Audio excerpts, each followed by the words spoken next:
നിങ്ങൾ 12 റക്അത്ത് സുന്നത്ത് നിസ്കരിക്കണം. ആ സുന്നത്ത് നിസ്കാരം നിർവഹിച്ചിട്ടാണ് നിങ്ങൾ ഇതിന്റെ ഏറ്റവും പ്രബലമായ അല്ലെങ്കിൽ ഏറ്റവും ഊർജ്ജമായ ഈ റാത്തീബ് അല്ലെങ്കിൽ ഈ അമലിന്റെ ഭാഗത്തേക്ക് നിങ്ങൾ കടക്കേണ്ടത് എന്ന് പറയുന്നു. ഈ നിസ്കാരത്തിൽ ഓതേണ്ട സൂറത്തോ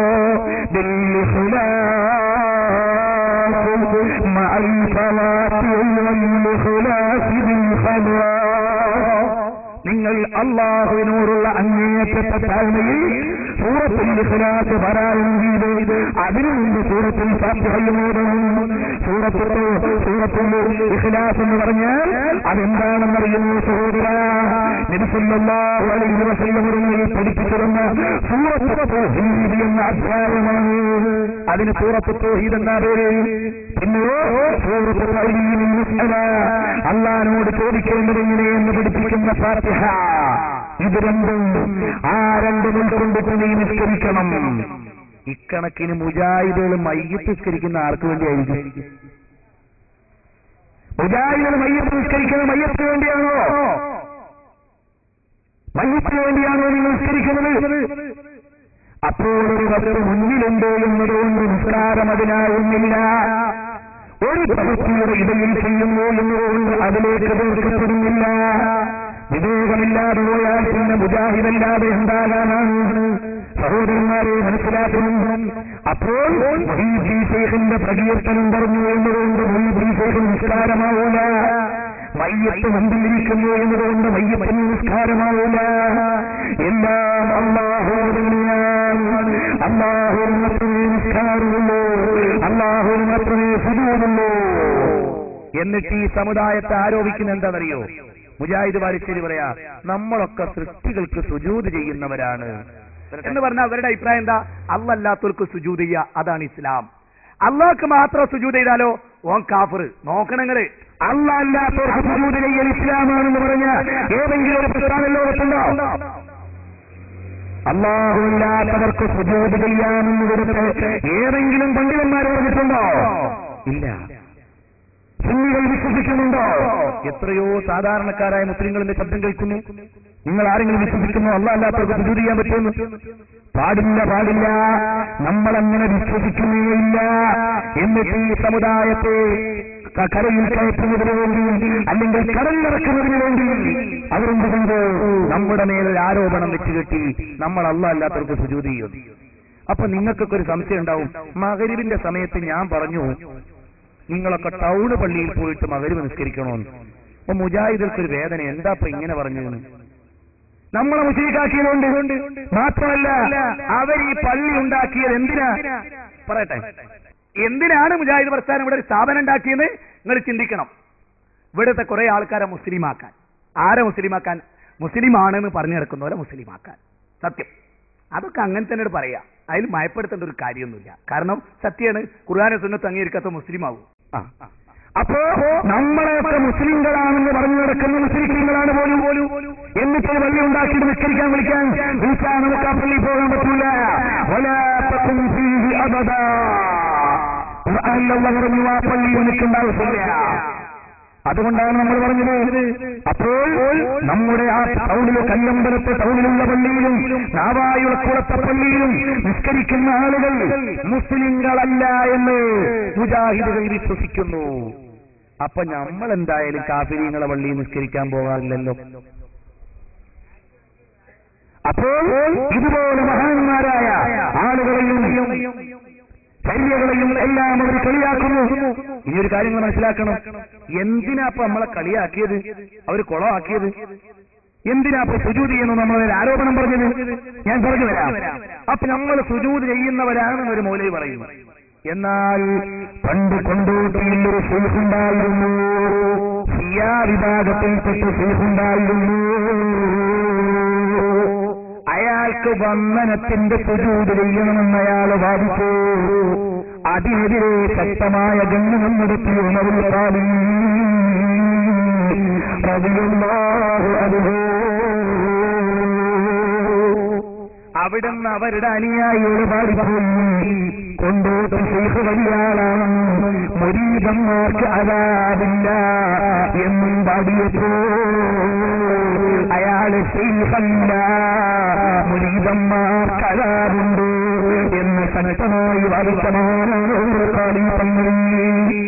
ആ ഉമർ ഖലീഫയിൽ സൃഷ്ടികൾക്ക് സുജൂദ് ചെയ്യുന്നതിനെതിരെ കർക്കശമായ നിലപാടെടുത്തു. അത് ഞാൻ മാത്രമല്ല കേട്ടോ പറഞ്ഞത്, മുജാഹിദിന്റെ പ്രസംഗകൻ അനസുമോട് പറയുന്നു. അഭിപ്രായ വ്യത്യാസമുണ്ട് പണ്ഡിതന്മാർക്കിടയിൽ. ആ സുജൂദ് ഏതാണ് എന്ന വിഷയത്തിൽ പോലും പണ്ഡിതന്മാർക്കിടയിൽ അഭിപ്രായ വ്യത്യാസമുണ്ട്. അത് ഒരിക്കലും പരമമായ വണക്കമടങ്ങുന്ന അല്ലെങ്കിൽ സൃഷ്ടാവിന്റെ മുന്നിൽ സൃഷ്ടികൾ സമർപ്പിക്കുന്ന രൂപത്തിലുള്ള സുജൂദാണോ, അതോ ഒരു ആചാര മര്യാദ എന്ന നിലക്കുള്ള സുജൂദാണോ എന്ന നിലക്കൊക്കെ പണ്ഡിതന്മാർ സജീവമായ ചർച്ച നടത്തുന്നുണ്ട്. ഇനി അതല്ല, നേർക്ക് നേരെയുള്ള സുജൂദാണ് ആദം നബി അലൈഹിസ്സലാത്തു വസ്സലാമിനെ സമർപ്പിക്കാൻ മലക്കുകളോട് അല്ലാഹു കൽപ്പിച്ചത് എന്ന് വിചാരിക്കുക. അങ്ങനെയാണെങ്കിൽ ഇപ്പോഴും നമുക്ക് നിർവഹിച്ചൂടെ? ഏതെങ്കിലും ഒരു ശക്തിയുടെ ഒരു വ്യക്തിയുടെ മുന്നിൽ പോയി നിന്നുകൊണ്ട് ഞാൻ സുജൂദ് ചെയ്യുന്നു, എന്നിട്ട് ഞാൻ പറയുകയാണ് ഈ വ്യക്തി ഒരിക്കലും ഇലാഹല്ല, സമതല്ല, ദൈവമല്ല, സ്വയംഭൂവല്ല, നേരെ മറിച്ച് ആദം നബിക്ക് സുജൂദ് ചെയ്ത മലക്കുകൾ, ആ മലക്കുകൾ ഏതർത്ഥത്തിലാണോ ആദം നബി അലൈഹിസ്സലാത്തു വസ്സലാമിന് സുജൂദ് ചെയ്തത് ആ നിലക്കാണ് ഞാൻ സുജൂദ് ചെയ്യുന്നത് എന്ന് പറഞ്ഞിട്ട് ഒരു സൃഷ്ടിയുടെ മുന്നിൽ പോയി സുജൂദ് ചെയ്യാൻ പറ്റുമോ? മുസ്ലിയാക്കന്മാർ വിശദീകരിക്കണം. സുജൂദ് ചെയ്യാൻ പറ്റുമോ? ഒരിക്കലും പറ്റില്ല. അങ്ങനെ സുജൂദ് ചെയ്താലോ അത് കുഫ്റാണ്, അത് കുഫ്റായ കാര്യമാണ്. അല്ലേ? നമുക്കറിയാം, ഇവിടെ കൊണ്ടോട്ടി ശൈഖ് എന്ന് പറയുന്ന ശൈഖ് ഉണ്ടായിരുന്നു. ഈ കൊണ്ടോട്ടി ശൈഖിനെതിരെ നമ്മുടെ നാട്ടിലെ പല ആളുകളും ശബ്ദിച്ചു എന്നാ പറയാം, അല്ലേ? പല ആളുകളും ശബ്ദിച്ചു. വെളിയങ്കോട് ഉമർ ഖാദി ശബ്ദിച്ചു. അതുപോലെ തന്നെ ഈ നാട്ടിലുള്ള ഉണ്ട് എന്ന് പറയപ്പെടുന്ന ജിഫ്രി എന്ന് പറയുന്ന ആളുണ്ടല്ലോ, ആ ജിഫ്രി എന്ന് പറയുന്ന ആളും കൊണ്ടോട്ടി തങ്ങൾക്കെതിരെ ശബ്ദിച്ചു എന്നാ പറഞ്ഞത്. എന്താ ഈ ജിഫ്രി കൊണ്ടോട്ടി തങ്ങൾക്കെതിരെ ശബ്ദിക്കാനുള്ള കാരണം? വെളിയങ്കോട് ഉമർ ഖാദി കൊണ്ടോട്ടി തങ്ങൾക്കെതിരെ ശബ്ദിക്കാനുള്ള കാരണം എന്താ? കൊണ്ടോട്ടി തരീഖത്തിൽ ആർക്കെങ്കിലും മെമ്പർഷിപ്പ് കിട്ടണമെങ്കിൽ ആ കൊണ്ടോട്ടി ശൈഖിന്റെ മുന്നിൽ പോയി സുജൂദ് ചെയ്യണം. ആര്? അതിന്റെ മുരീദ്. ആ തരീഖത്തിൽ അംഗത്വം എടുക്കാൻ വന്ന മുരീദ് അവിടെ പോയിട്ട് കൊണ്ടോട്ടി ശൈഖിന്റെ മുന്നിൽ സുജൂദ് ചെയ്യണമായിരുന്നു. ഇങ്ങനെ സുജൂദ് ചെയ്യുന്ന പണി കണ്ടപ്പോ ഇതാ ഇവിടെയുള്ള ജിഫ്രി അടക്കം വെളിയങ്കോട് ഉമർ ഖാദി അടക്കമുള്ള ആളുകൾ ശക്തമായി പറഞ്ഞു പറ്റില്ല, കാരണം സൃഷ്ടിക്ക് മുന്നിൽ സുജൂദ് ചെയ്യാൻ പാടില്ല. ഇയാൾക്കൊരു ഗുണമുണ്ട്, തുടങ്ങുന്നത് എവിടെ അവസാനിക്കുന്ന എവിടെ എന്നറിയില്ല. അതുകൊണ്ട് ചില സത്യങ്ങൾ അങ്ങ് പറഞ്ഞു. കാരണം ആദ്യമാണ് മുസ്ലിംമാർ പറഞ്ഞു, എന്നിട്ട് നമ്മുടെ വലിയ ഉസ്താദുമാര് തന്നെ പറഞ്ഞു, ഉമർ ഖാദി തങ്ങൾ തന്നെ പറഞ്ഞു പോയി പാടില്ല. അവിടെ തന്നെയാണ് ഞങ്ങളുടെ ഉമർ ഖാദി തങ്ങളുടെ അനുയായികളാണ്, മന്ത്രങ്ങളുടെ അനുയായികളാണ്, അതുപോലെ കഴിഞ്ഞുപോയ മഹാന്മാരുടെ അനുയായികളാണ്.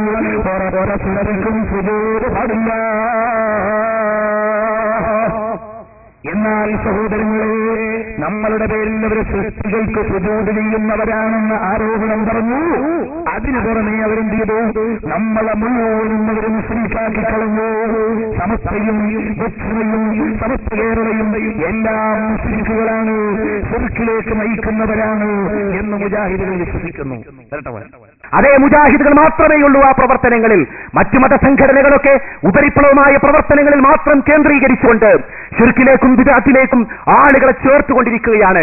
ഭൂരിഭാഗം വരുന്ന സമസ്തക്കാര് എന്താണ് ചെയ്തുകൊണ്ടിരിക്കുന്നത് എന്ന് നിങ്ങൾ ചിന്തിച്ചിട്ടുണ്ടോ? ഏത് സമസ്തയായാലും, കേരള സമസ്തയായാലും ദക്ഷിണ കേരള സമസ്തയായാലും സമസ്ഥാനയായാലും ഒക്കെ ജനങ്ങളെ കൂട്ടിക്കൊണ്ടുപോകുന്നത് ശിർക്കിലേക്കാണ്. അപ്പോൾ സമസ്തയും ദക്ഷിണയുമൊക്കെ വരുന്ന ശിർക്കിലേക്കാണോ വിളിച്ചുകൊണ്ടുപോകുന്നത്? ഇതുകൊണ്ടാണ് പ്രിയപ്പെട്ടവരെ മുജാഹിദുകളെ പരസ്യമായി വിചാരണ ചെയ്യേണ്ടി വരുന്നത്. ഞങ്ങളെല്ലാം കറകളഞ്ഞ ലാ ഇലാഹ ഇല്ലല്ലാഹ് വിശ്വസിക്കുന്നവരാണ്, അംഗീകരിക്കുന്നവരാണ്. അതുകൊണ്ട് ഇവിടെ കഴിഞ്ഞുപോയ മുസ്ലിങ്ങളെ മുഴുവൻ മുസ്ലിങ്ങളാക്കിയിട്ട് ഇവിടെ ഒരു ഇസ്ലാമിക പ്രസ്ഥാനം കടന്നു വരാൻ ഞങ്ങളുടെ കൈവുകളിൽ ഈരുള്ളൊരു കാലം സുന്നത്തജമാഅത്തിന്റെ പ്രവർത്തകർക്ക് ആദർശബോധമുള്ളിടത്തോളം കാലം അത്തരം പ്രസ്ഥാനങ്ങളെ തീരുമാനിച്ചിട്ടില്ല എന്ന് പ്രിയപ്പെട്ടവരെ നിങ്ങൾ പ്രഖ്യാപിക്കുവാൻ ആഗ്രഹിക്കുകയാണ്. കാരണം ബഹുമാനപ്പെട്ട റഈസുൽ ശിഹാബുദ്ദീൻ ഉസ്താദ് കഴിഞ്ഞു, ബഹുമാനപ്പെട്ട ശംസുൽ ഉലമാ ഇ കെ ഉസ്താദ് കഴിഞ്ഞു. സംഘടനകൾ വ്യത്യസ്തമാകാം, പക്ഷേ ആശയത്തിൽ വ്യതിയാനമില്ല. അവരെല്ലാവരും ലാ ഇലാഹ ഇല്ലല്ലാഹ് വിശ്വസിച്ചവരാണ്, മുഹമ്മദ് റസൂലുള്ളാഹി അംഗീകരിച്ചവരാണ്. അവരെ മുസ്ലിങ്ങളാക്കി തള്ളിക്കളയാൻ നമുക്ക് കഴിയില്ലല്ലോ. അപ്പ മുജാഹിദുകാരനോടിരിക്കുക പിന്നെ മുസ്ലിങ്ങൾ ആരാ ഇവിടെ ഉള്ളത്? ഇവിടെ കുറെ സംഘടന കേരളത്തിലുണ്ടല്ലോ. ഇപ്പൊ ഏതായാലും സുന്നികൾ മുസ്ലിങ്ങളല്ല എന്ന് അവർ പറഞ്ഞു. പിന്നെ ഇവിടെ NDF എന്ന് പറയുന്ന സംഘടനയുണ്ടല്ലോ, അവർ മുസ്ലിങ്ങളാണോ? അല്ലാതെ മുജാഹിദിന്റെ വാദം. മുസ്ലിമാണ് അത്ര NDF-കാരൻ. നിങ്ങൾ ആലോചിക്കണം, ഭീരുക്കളല്ലേ നിങ്ങൾ ആദർശം തുറന്നു പറയുന്നവരോട് നിങ്ങൾക്ക് ദേഷ്യല്ലേ, കോപല്ലേ? ന്യായമായി പബ്ലിക്കില് ഇതുപോലെ ആദർശം പ്രസംഗിക്ക്. ഇവിടെ നിങ്ങൾ കൊണ്ടുവന്ന് RSS-കാരെ നിർത്തിക്കോ, ഞങ്ങൾക്ക് പ്രശ്നമില്ല. BJP-ക്കാരെ നിർത്തിക്കോ. പക്ഷെ ഞാൻ ചോദിക്കുന്ന NDF-ന്റെ രാത്രി ക്ലാസ്സില് നിങ്ങൾ ഇവിടുത്തെ പോലീസുകാരെ കൊണ്ടുപോയി നിർത്തുവോ? ധൈര്യമുണ്ടോ നിങ്ങൾക്ക്? നിങ്ങൾ പറയുന്ന ആദർശം ജനങ്ങൾക്ക് ഇഷ്ടപ്പെട്ടതാണോ? മാനവികതയ്ക്ക് വിരുദ്ധമാണ്. അതുകൊണ്ടല്ലേ നിങ്ങൾ ഇരുട്ടിന്റെ കൂട്ടാളികളായ ഈ പറയുന്ന ആൾ എത്ര വലിയ മാനവികതയെ അവിടെ സമീപത്വം എന്ന് പറഞ്ഞതെന്ന് കേട്ടവർക്കും അറിഞ്ഞവർക്കും അറിയാം. അപ്പൊ ഏതായാലും ശരി, പ്രിയപ്പെട്ടവർ മനസ്സിലാക്കണം, അവർ മുസ്ലിങ്ങളല്ല. പിന്നെ ഇവിടെ ജമാഅത്തെ ഇസ്ലാമിനോട് ഒരു ഗ്രൂപ്പുണ്ടല്ലോ, അവർ മുസ്ലിങ്ങളായ മുജാഹിദുകൾക്കുണ്ടോ? ഇല്ല. അപ്പൊ മനസ്സിലാക്കിക്കോ, ഇസ്ലാം എന്ന് വേറെയാണ്, ജമാഅത്തെ ഇസ്ലാമി എന്ന് വേറെയാണ്. അതാ ഇന്ന് മനസ്സിലായി. അപ്പൊ ഇത് കേട്ടാ ജമാഅത്ത് ഇസ്ലാമിക്കാരൻ വെറുതെ വിടുവോ? ഇല്ല. ജമാഅത്ത് ഇസ്ലാമിക്കാരൻ പറയുന്നു മുജാഹിദാരൻ മുസ്ലിക്കാണ്. കാലത്തിൽ യഹൂദ് ലൈസത്തിന്റെ സാറ അലാ ചെയ്യുന്നു, കാലത്തിന്റെ സാ ലൈസത്തിൽ യഹൂദ് അലാ ചെയ്യുന്നു. എന്റെ മുജാഹിദ് സഹോദരന്മാരോട് പറയാനുള്ളത്, ഈ അബദ്ധം തിരുത്തണം. നിങ്ങൾ തൗഹീദിൽ തെറ്റിപ്പോയിരിക്കുന്നു, തൗഹീദിനെ നിങ്ങൾ വികൃതമാക്കിയിരിക്കുന്നു, തൗഹീദിനെ നിങ്ങൾ വെട്ടിമുറിച്ചിരിക്കുന്നു, തൗഹീദിന്റെ സുപ്രധാനമായ ഭാഗത്തെ നിങ്ങൾ എടുത്തു മാറ്റിയിരിക്കുന്നു. അപ്പോൾ കാലക്കുന്ന് പറയുന്നു മുജാഹിദുകാരൻ മുസ്ലിമല്ല, സലഫി പറയുന്നു ജമാഅത്ത് ഇസ്ലാമിക്കാരൻ മുസ്ലിമല്ല. പണ്ട് നസാറാക്കൾ പറഞ്ഞു യഹൂദികളൊന്നുമല്ല, യഹൂദികൾ പറഞ്ഞു നസാറാക്കളൊന്നുമല്ല. അതാണ് ഖുർആൻ പറഞ്ഞത്, ഖാലത്തുൽ യഹൂദു ലൈസത്തുൻ നസാറാ അലാ ശൈഇൻ വഖാലത്തുൻ നസാറാ ലൈസത്തുൽ യഹൂദു അലാ ശൈഇൻ. നമ്മൾ എന്ത് പറഞ്ഞു? രണ്ടും ഒരു ദൈവമല്ല. ഇതുപോലെ അല്ലാഹുവിന്റെ പരിശുദ്ധമായ മതത്തെ ചോദ്യം ചെയ്തു. ഇനിയോ അവര് പറയുന്നു അല്ലാഹു സുബ്ഹാനഹു വ തആല മാത്രം ആരാധിക്കുന്നവർ അവരൊറ്റ പ്രസ്ഥാനമേ ഉള്ളൂ.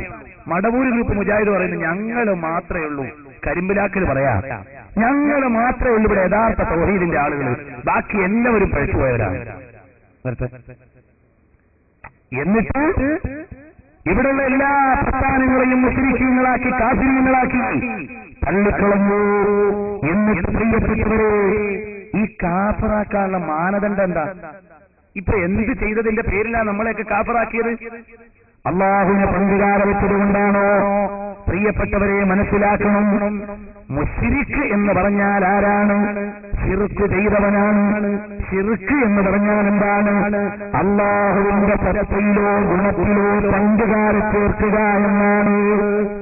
അള്ളാഹുവിന്റെ സത്തയിലോ ഗുണത്തിലോ പങ്കുകാരെ ചേർക്കുക, അതിനാണ് ശിർക്കെന്ന് പറയുന്നത്. ഇസ്ബാത്തു ശരീക്കി ഫിൽ ഉലൂഹിയ്യത്തി വഖവാസുഹാ.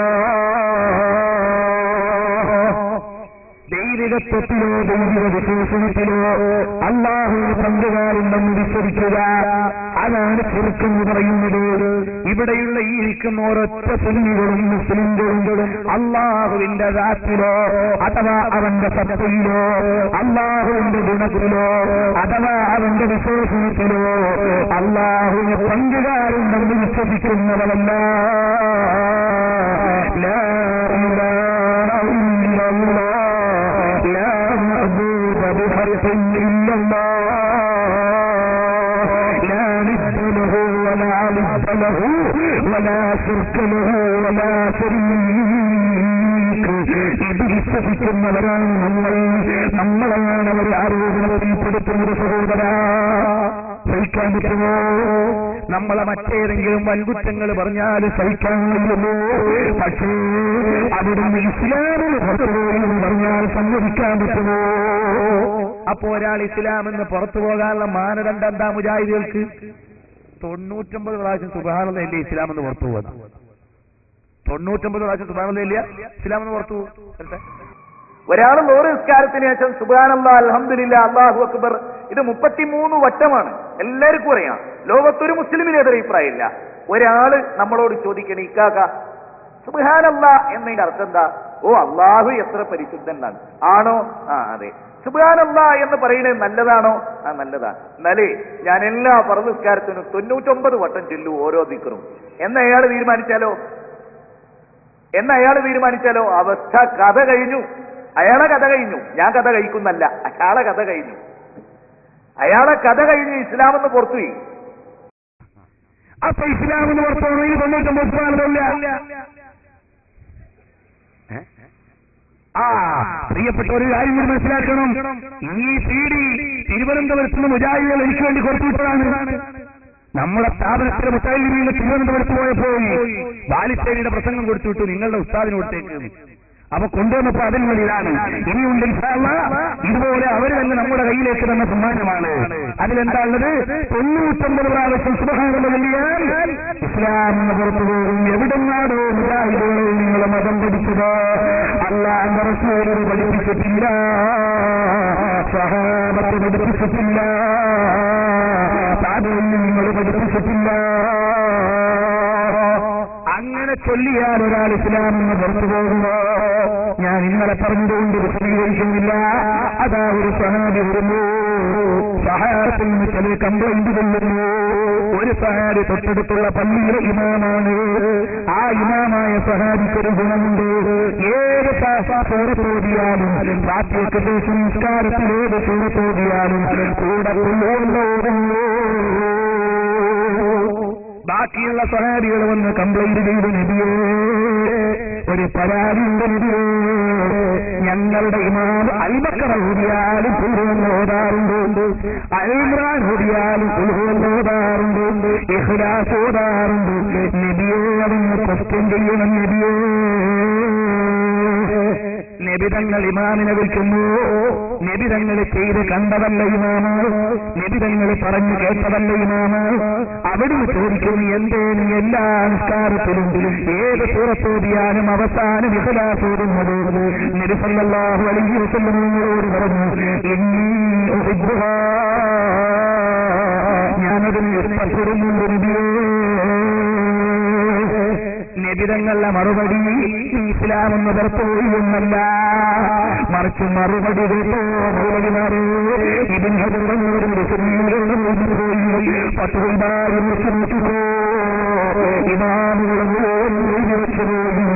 എന്താണ്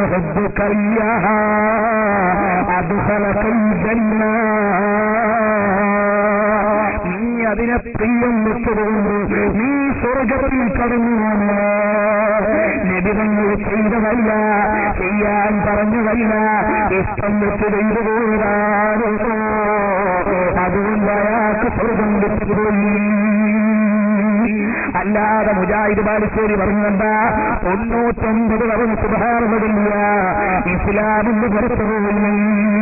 ഏതാണോ നമ്മളൊക്കെ കേട്ടിട്ടുണ്ട്, ഇസ്ലാമിലേക്ക് കടക്കാൻ കലിമകളൊന്നും കേട്ടിട്ടുണ്ട്, ഇസ്ലാമെന്ന് പുറത്തുപോകാൻ സുബ്ഹാനല്ലാഹ് ആദ്യം കേൾക്കുകയാണ് സഹോദരന്മാരെ. ഇതുപോലെ അല്ലാഹുവിന്റെ മതം അവർ വളർത്തിരിക്കുന്നു. ലോക മുസ്ലിംകളെ മുഴുവനും അവർ മുസ്ലിങ്ങളാക്കുന്നു. എന്ത് ചെയ്തതിന്റെ പേരിലാ? മൊട്ടയടിച്ച കാഫർ, സുബ്ഹാനല്ലാഹ് കാഫർ, മൊട്ടയടിച്ച കാഫർ. ജസ്റ്റ് സാമ്പിളിലൊന്ന് കാണിക്കുമോ മോനെ? സമയം പോരാ, ഇത് ഇന്നലെയൊക്കെ കാണിച്ചതുകൊണ്ട് ഞാൻ ആവർത്തിക്കാൻ ഉദ്ദേശിച്ചതല്ല. തല മൊട്ടടിക്കൽ കുഫ്രിയത്താ? ഇല്ല, അത് അഹ്ലു കിതാബുകളുടെ സ്വഭാവമാണ് നബി പറഞ്ഞത്. തല മൊട്ടടിക്കൽ കുഫ്രിയത്താ? ഇല്ല, അത് അഹ്ലു കിതാബുകളുടെ സ്വഭാവമാണ് നബി പറഞ്ഞത്. തല മൊട്ടടിക്കൽ കുഫ്രിയത്താ? ഇല്ല, അത് മുജാഹിദിന്റെ മൂത്ത മുട്ടകളാണ് നിൽക്കുന്നത്. പ്രിയപ്പെട്ടവരെ മനസ്സിലാക്കണം. അപ്പോ ഒരു കുട്ടി ജനിച്ച 7ാമത്തെ ദിവസം അവനെ കാഫറാക്കണം, മുട്ടടിക്കണം. ഒരു കുട്ടി ജനിച്ചാൽ 7ാമത്തെ ദിവസം അവനെ കാഫറാക്കിക്കൊള്ളണം. മാത്രമല്ല, ഒരാൾ മെനക്കെട്ട് 2 ലക്ഷം ചിലവാക്കി മക്കത്ത് പോയി ഹജ്ജ് ചെയ്തു കഴിഞ്ഞാൽ അറഫയുടെ പിറ്റേന്ന് മുട്ടയടിച്ച് കാഫറായിക്കൊള്ളണം. ഇതല്ലേ മുജാഹിദുകാർ പഠിപ്പിക്കുന്ന മതം? അല്ലാഹുവിന്റെ മതമാണ് ഇതുമല്ല. മൊട്ടടിച്ച കാഫറാവുമെന്ന് ആരെങ്കിലും പറഞ്ഞിട്ടുണ്ടോയില്ല. ഞങ്ങളുടെ നേതാവ് പറഞ്ഞത് കേട്ടോ, റഹിമല്ലാഹു മുഹല്ലഖീൻ, റഹിമല്ലാഹു മുഹല്ലഖീൻ, റഹിമല്ലാഹു മുഹല്ലഖീൻ. മൊട്ടയടിച്ചവർക്ക് 3 പ്രാവശ്യം ഗുണത്തിന് വേണ്ടി റഹ്മത്തിന് വേണ്ടി ദ്വാരക്കുന്നു. മുഹമ്മദ് റസൂലുള്ളാഹി സല്ലല്ലാഹു അലൈഹി വസല്ലമ. ഇനി ഒരു കാര്യം നിങ്ങൾ മനസ്സിലാക്കണം, ഇവരിങ്ങനെ മുജാഹിദുകളുടെ ഉള്ളിലിരുത്തിച്ച് അള്ളാഹുവിനെ മാത്രം ആരാധിക്കാം. ഇവിടെ ആരാടോ അള്ളാഹിനെ അല്ലാത്ത ആരാധിക്കുന്ന ഏത് സുന്നികളാ? പാരമ്പര്യ മുസ്ലിങ്ങളിൽ ആരെങ്കിലും അള്ളാഹ് അല്ലാത്തവരെ ആരാധിച്ചിട്ടുണ്ടോ? അതാ ഞാൻ നേരത്തെ പറഞ്ഞത്, ആരാധന എന്താന്ന് മുജാഹിദ് അറിഞ്ഞൂടാ. ആരാധന എന്ന് പറഞ്ഞാൽ എന്താ? ദൈവികത്വം സമ്മതിച്ചുകൊണ്ട് സമർപ്പിക്കുക. ദൈവികത്വം സമ്മതിക്കണം, അല്ലാതെ ആരാധനയില്ല. ഇവിടെ ആരെങ്കിലും മുഹീദ്ദീൻ ശൈഖിന് ദൈവികത്വം കൽപ്പിച്ചിട്ടുണ്ടോ? ഇല്ല. ഭീമാപ്പള്ളിയിൽ കിടക്കുന്ന മഹാനവറുകൾക്കും മഹതിയവറുകൾക്കും ദൈവികത്വം കൽപ്പിച്ചിട്ടുണ്ടോ? ഇല്ല. ഏർവാടിയിൽ കിടക്കുന്നവർക്ക് ദൈവികത്വം കൽപ്പിച്ചിട്ടുണ്ടോ? ഇല്ല. ദൈവികത്വം കൽപ്പിക്കുമ്പോഴേ ആരാധനയാവൂ, അല്ലാതെ ആരാധനയാവൂല. അപ്പോൾ ദൈവികത്വം കൽപ്പിച്ചുകൊണ്ട് ചെയ്യുന്നതാണോ അല്ലതോ? ഇതിന്റെ മുമ്പിൽ ഞാൻ കൂട്ടുന്നു, ഇതൊരു കൂപ്പലായതുകൊണ്ട് ഇതിനോടുള്ള ആരാധനയാകുമോ? ഇല്ല. മുജാഹിദുകൾക്ക് മുത്തം കൊടുത്താൽ ആരാധന, കഅബത്തിനെ മുത്തിയാൽ ആരാധന. ഇപ്പൊ പറയാൻ സമയമില്ലാത്തതുകൊണ്ട് ഞാൻ കടക്കുന്നില്ല. മുജാഹിദ് വാലിശ്ശേരി പറയുന്നു, അയാൾ ഹിറാ ഗുഹയിൽ ചെന്നപ്പോ ഒരാളിങ്ങനെ കല്ല് മുത്തുന്നു, ആ മുത്തം കണ്ടപ്പോ അതിനാരാധനയായി പോയി. അപ്പൊ ഞാൻ അയാളോട് ചോദിക്കുന്നു, ഹജറുൽ അസ്വദ് മുത്തിയാൽ ഹജറുൽ അസ്വദിന് ആരാധനയാകുമോ? അതിനയാൾ കോമഡി വാസാക്കി ഞാൻ വിചാരിച്ച അയാൾ അതിനങ്ങ് കല്യാണം കഴിച്ചോട് ചിന്തിച്ചു പോയി എന്ന് അദ്ദേഹം പറയുന്നുണ്ട്. പ്രിയപ്പെട്ടവരെ മനസ്സിലാക്കിക്കോ, അല്ലാഹുവിന്റെ മതത്തെ കളങ്കപ്പെടുത്തി കളഞ്ഞു, വഞ്ചിക്കപ്പെടണ്ട. എന്നിട്ട് മുതുക്കന്മാരെ പിടിച്ച് പാട്ട് പാടിക്കാൻ തുടങ്ങി. അല്ലാഹ് ഒന്നുപോരെ, ദൈവമൊന്നുപോരെ. ഒരു കിഴവന്റെ പാട്ട് കേട്ടോ, മുജാഹിദ് കിഴവന്റെ പാട്ട്. പ്രത്യുത്തരമേകും അല്ലാഹുവിന്റെ നേരെ, പ്രാർത്ഥനക്ക് പ്രത്യുത്തരമേകും അല്ലാഹുവിന്റെ നേരെ, അർച്ചനയും ആരാധനയും ഏകറബ്ബിന്റെ നേർക്ക് പോലെ. നിങ്ങൾക്കൊരല്ലാഹു പോരെ, നിങ്ങൾക്കൊരല്ലാഹു പോരെ, നിങ്ങൾക്കൊരല്ലാഹു മാത്രം പോരെ. പ്രാർത്ഥനക്ക് പ്രത്യുത്തരമേകും അല്ലാഹുവിന്റെ നേരെ, പ്രാർത്ഥനക്ക് പ്രത്യുത്തരമേകും അല്ലാഹുവിന്റെ നേരെ, അർച്ചനയും ആരാധനയും ഏകറബ്ബിന്റെ നേർക്ക് പോലെ. നിങ്ങൾക്കൊരല്ലാഹു പോരെ, നിങ്ങൾക്കൊരല്ലാഹു പോരെ, നിങ്ങൾക്കൊരല്ലാഹു മാത്രം പോരെ.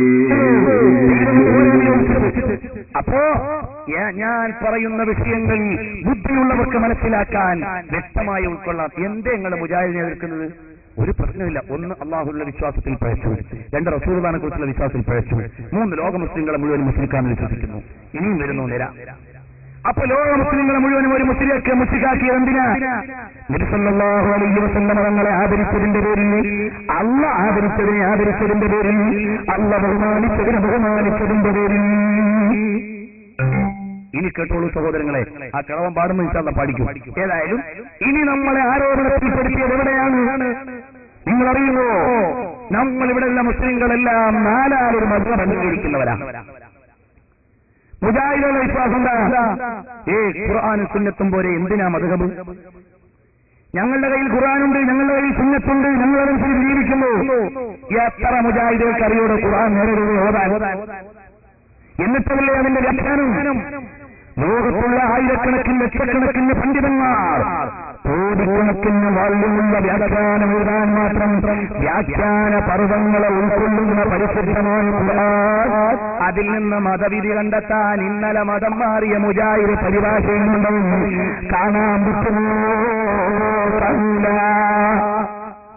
നിസ്കാരത്തിന്റെ കംപ്ലീറ്റ് ആയ രൂപം ഏതെങ്കിലും ഒരു ഹദീസ് കൊണ്ട് തെളിയിക്കാൻ പറ്റുമോ? ഇന്ന് നമ്മൾ നിർവഹിച്ചു വരുന്ന രൂപത്തിൽ നബി സല്ലല്ലാഹു അലൈഹി വസല്ലം തങ്ങൾ നിസ്കരിച്ചു, കൈകെട്ടി. അത് സുന്നത്താണെന്ന് നമ്മൾ വിശ്വസിക്കുന്നു, ആചരിക്കുന്നു. അവിടുന്ന് ഫാത്തിഹ ഓതി, അത് നിർബന്ധമാണെന്ന് നമ്മൾ അംഗീകരിക്കുന്നു. ഹദീസിലുണ്ടോ കൈകെട്ടൽ സുന്നത്താണ്, ഫാത്തിഹ ഓതൽ നിർബന്ധമാണെന്ന്? ഇല്ല. അപ്പൊ ആ മാനദണ്ഡങ്ങൾ മുഴുവനും നമുക്ക് നൽകിയതാണ് നബി സല്ലല്ലാഹു അലൈഹി വസല്ലം തങ്ങളുടെ ഹദീസിനെ യഥോചിതം മനസ്സിലാക്കി ഇമാമുകളാണ്. അതേസമയത്ത് മുജാഹിദിന്റെ ഉമർ മൗലവി പറയുമ്പോൾ ഈ മദ്ഹബുകളെല്ലാം ഹലാക്കുണ്ടാക്കാൻ വേണ്ടി വന്നതാണ്, ഇവിടെ ആകെ ഫിത്നയും ഹലാക്കിനും വേണ്ടി വന്നതാണ്. ثم لآتينهم من بين أيديهم ومن خلفهم وعن أيمانهم وعن شمائلهم. ഇബ്ലീസ് മനുഷ്യരെ സംബന്ധിച്ചിടത്തോളം ഒരു കാര്യം അള്ളാഹുവിനോട് അന്ന് പറഞ്ഞതാണ്. അള്ളാഹു ഇബ്ലീസിനെ സ്വർഗത്തിൽ നിന്ന് പുറത്താക്കിയല്ലോ, പോടാ ഫഇന്നക റജീം, നീ ആട്ടപ്പെട്ടവനാണ്, ഇറങ്ങണം. ഗൗരവപൂർവ്വം മാറ്റി പുറത്താക്കിയ ആ അവസരത്തിൽ പറഞ്ഞതാണ്, ഓഹോ ഈ മനുഷ്യൻ നിമിത്തമാണല്ലോ ഞാൻ ഇങ്ങനെയൊക്കെ ആകേണ്ടി വന്നത്. ഞാൻ അവരെ സമീപിക്കും, മുമ്പിൽ കൂടെയും പിന്നിൽ കൂടെയും വലത്തു ഭാഗത്തുകൂടെയും അടുത്ത ഭാഗത്തുകൂടെയും നാനാഭാഗത്തുകൂടെയും ഈ മനുഷ്യനെ ഞാൻ സമീപിക്കും. അവരെ ഞാൻ പിടിച്ചു വലിച്ച് നരകത്തിലേക്ക് കൊണ്ടുപോകാൻ ശ്രമിക്കും എന്ന് ഇബ്ലീസ് അന്ന് പറഞ്ഞല്ലേ. ആ മുന്നിൽ കൂടെ പിന്നിൽ കൂടെ എന്തൊക്കെ പറഞ്ഞതിൽപ്പെട്ട ഒന്നാണ് ഈ ത്വരീഖത്തുകളും ഈ മദ്ഹബുകളും ഈ സർവനാശങ്ങളുണ്ടായത്. ഇപ്പൊ നിങ്ങൾ കാണുന്നില്ല, ഉംറ അവസാനിക്കുമ്പോൾ അതല്ലെങ്കിൽ ഹജ്ജിന്റെ അവസാനത്തിൽ സഅയ് അവസാനിക്കുമ്പോൾ അവിടെ ഉണ്ട് ഒരു കത്രിയുമായി കുറെ ആളുകൾ. എന്താണ്? 3-4 മുടി മുറിച്ചു കൊടുക്കാൻ വേണ്ടി. നോക്ക്, എളുപ്പം നോക്കിയിട്ട് 99.5% അതിൽ പെട്ടുപോവുകയും ചെയ്യുന്നു കേട്ടോ. ഏത് മദ്ഹബിലാ മതി എന്ന് പറഞ്ഞിട്ടുണ്ട്. അതുകൊണ്ട് എത്ര മഹത്തായ പുണ്യമാണ്, പ്രതിഫലമാണ് എനിക്ക് നഷ്ടപ്പെടുന്നത്. ഈ തലയിൽ നിന്ന് വെട്ടിയിട്ടോ വടിച്ചിട്ടോ വീഴുന്ന രോമങ്ങളുടെ എണ്ണം അനുസരിച്ച് പ്രതിഫലം കിട്ടുമെന്നാണ് പറയുന്നത്. അതൊക്കെ നഷ്ടപ്പെട്ടില്ലേ ഈ മദ്ഹബിന്റെ പേരിൽ? ഹലാക്കിന്റെ മദ്ഹബുകൾ മുഴുവൻ ഹലാക്കിന്റെതാണെന്ന് അവർ വിശ്വസിക്കുന്നു. എന്റെ പ്രിയപ്പെട്ട സഹോദരങ്ങൾ മനസ്സിലാക്കണം. എന്നിട്ട് ഇയാളൊരു അനുഭവം പറയാ. ഞാനേ എവിടെ ഒരു സ്ഥലത്ത് ചെന്നപ്പോ ഹനഫി മദ്ഹബുള്ള സ്ഥലമായിരുന്നു, അവിടെ ഖുനൂത്ത് ഓതാതിരുന്നു. ശാഫഈ മദ്ഹബുള്ള സ്ഥലമായിരുന്നു, ഖുനൂത്ത് ഓതാതിരുന്നു. അപ്പൊ ഒരാളോട് പറഞ്ഞു, നിങ്ങളെന്റെ ഖുനൂത്ത് ഓതായിരുന്നു ചോദിച്ചു. അപ്പൊ ഇയാൾ പറഞ്ഞു എന്താണെന്ന് അയാൾ ആലോചിച്ചു വരുമ്പോഴേക്ക് കൂടുള്ള ആൾ പറഞ്ഞു, ഹനഫി മദ്ഹബിൽ ഖുനൂത്തില്ലല്ലോ. അപ്പൊ ശാഫികൾക്ക് സമാധാനായി. അപ്പൊ ഇയാൾ പറഞ്ഞു, അല്ല അതുകൊണ്ടല്ലേ നിബിധങ്ങൾ ഖുനൂത്ത് ഓതിയിട്ടില്ല, അതുകൊണ്ടാണ് ഞാൻ ഓതാത്തത്. ആ സംഭവം അയാൾ വിശദീകരിക്കട്ടെ, എന്നിട്ട് ഞാൻ പറയാം. അനുഭവം മാത്രമാണ് ഞാൻ പറയുന്നത് കേട്ടോ. മതഭക്തിയുള്ളവരുടെ അവസ്ഥയാണ് പറയുന്നത്, അല്ലാത്തവരുടെ ഞാൻ എടുക്കുന്നില്ല. മതഭക്തന്മാരായ ആളുകളുടെ അവസ്ഥ. കുറെ കൊല്ലങ്ങൾക്ക് മുമ്പ് ഞാനും ഷെയ്ഖ് മുഹമ്മദ് മൗലവി റഹ്മത്തുള്ളാഹി അലൈഹി മരിച്ചുപോയി. അരീക്കോട്ടെ അബ്ദുസ്സലാം മൗലവി ഹഫിളഹുല്ലാഹ്, അദ്ദേഹം ഷോക്കേടിലാണ്, അദ്ദേഹത്തിന് അള്ളാഹു ആശ്വാസം നൽകട്ടെ. ഞങ്ങൾ 3 പേരും തിരൂർ റെയിൽവേ സ്റ്റേഷനിൽ സുബഹിയുടെ സമയത്ത് വണ്ടി ഇറങ്ങി. അങ്ങനെ ടൗണിലെ പള്ളിയിൽ നമസ്കരിക്കാൻ കയറി. ഇമാമ് വന്നിട്ടില്ലായിരുന്നു. ഷെയ്ഖ് മുഹമ്മദ് മൗലവി ഇമാമത്ത് നിന്ന് ഞങ്ങൾ 2 ആളും തുടർന്ന്, അപ്പോൾ അവിടെ കൂടിയവരും തുടർന്നു. അങ്ങനെ ജമാഅത്ത് കഴിച്ചു. ഖുനൂത്ത് ഓതിയില്ല. നിസ്കാരം കഴിഞ്ഞപ്പോ ബഹളം. ഞങ്ങൾ 3 ആളും പള്ളിയിൽ കയറി നജീസാക്കിയ മാതിരി ബഹളം മൂത്തപ്പോ ഇവർ പറഞ്ഞു, എന്തിനാ കൂട്ടരെ നിങ്ങൾ ഇത്തരം ബഹളം കൂട്ടുന്നത്? ഈ സമുദായത്തിൽ ബഹുഭൂരിപക്ഷവും ഹനഫികളാണല്ലോ. ഹനഫി പള്ളികളിൽ ബോംബെയിലൊക്കെ പോയപ്പോ നിങ്ങൾ കണ്ടിട്ടില്ലേ? അവിടെ ഖുനൂത്തില്ലല്ലോ. ഇമാം അബൂ ഹനീഫ ഖുനൂത്ത് പറഞ്ഞിട്ടില്ല. ആ കൂട്ടത്തിൽ ഞങ്ങൾ ചെയ്തു എന്ന് വിചാരിച്ചോളി എന്ന് പറഞ്ഞു. അപ്പൊ ഒരു വിധ സമാധാനായി. അപ്പൊ ഞാൻ കുറച്ച് വികൃതിയാ. ഞാൻ പറഞ്ഞു, അത് വെറുതെ പറഞ്ഞതാട്ടോ, നിങ്ങളെ ഒന്ന് സമാധാനപ്പെടുത്താൻ വേണ്ടി പറഞ്ഞതാണ്. നിങ്ങൾ സമാധാനപ്പെടുകയും ചെയ്തല്ലോ അത് കേട്ടപ്പോ. പിന്നെ എന്താന്ന് ചോദിച്ചു. നബി സല്ലല്ലാഹു അലൈഹി വസല്ലം ഇങ്ങനെ സുബ്ഹി നമസ്കാരത്തിൽ പ്രത്യേകം ഖുനൂത്ത് എടുത്തിട്ടില്ല, അതുകൊണ്ടാണ് ഞങ്ങൾ എടുക്കാൻ ചെയ്യുന്നത് പറഞ്ഞു. ബഹളായി. അപ്പൊ ഞാൻ ചോദിച്ചു, ഇതെന്താണ് കൂട്ടരെ നിങ്ങൾക്ക് പറ്റിയത്? ഇമാം അബൂ ഹനീഫയെ പറഞ്ഞപ്പോ തൃപ്തിയായി, അള്ളാഹുവിന്റെ റസൂലിനെ പറഞ്ഞപ്പോ വെറുപ്പുവായി. ഇതെന്ത് കഥ? നിങ്ങൾ എന്തിനാണ് അഷ്ഹദു അന്ന മുഹമ്മദ് റസൂലുള്ളാഹി ചെല്ലുന്നത് എന്ന് ചോദിച്ചു. ബഹളം വർദ്ധിച്ചു. പക്ഷെ ഞങ്ങൾ അടികൊള്ളാതെ കഴിച്ചിലായി അവിടെ. എന്താണ് മതഭക്തിയുള്ള ആളുകളുടെ സ്വഭാവമാണിത്. അള്ളാഹുവിന്റെ റസൂല് ചെയ്തു പറഞ്ഞു എന്ന് കേട്ടപ്പോ പറ്റൂല. എവിടെ അഷ്ഹദു? ശരിക്ക് കണക്ക് ചോദിക്കണം വിഷയം. ഈ മദ്ഹബ് കൊണ്ടുവന്ന ഇടങ്ങേറി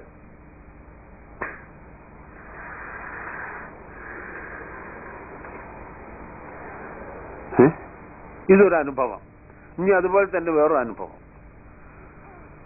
ഞാൻ കൊച്ചി മട്ടാഞ്ചേരി പുതിയ പള്ളിയിൽ 971 മുതൽ ഏതാണ്ട് ഒരു 10 കൊല്ലത്തോളം ഇമാമും ഹത്തീബുക്കായി താമസിച്ചു. എന്റെ മുൻഗാമി അവിടെ കുനൂത്ത് ഓതലുണ്ടായിരുന്നു. ഞാനത് എടുത്തില്ല.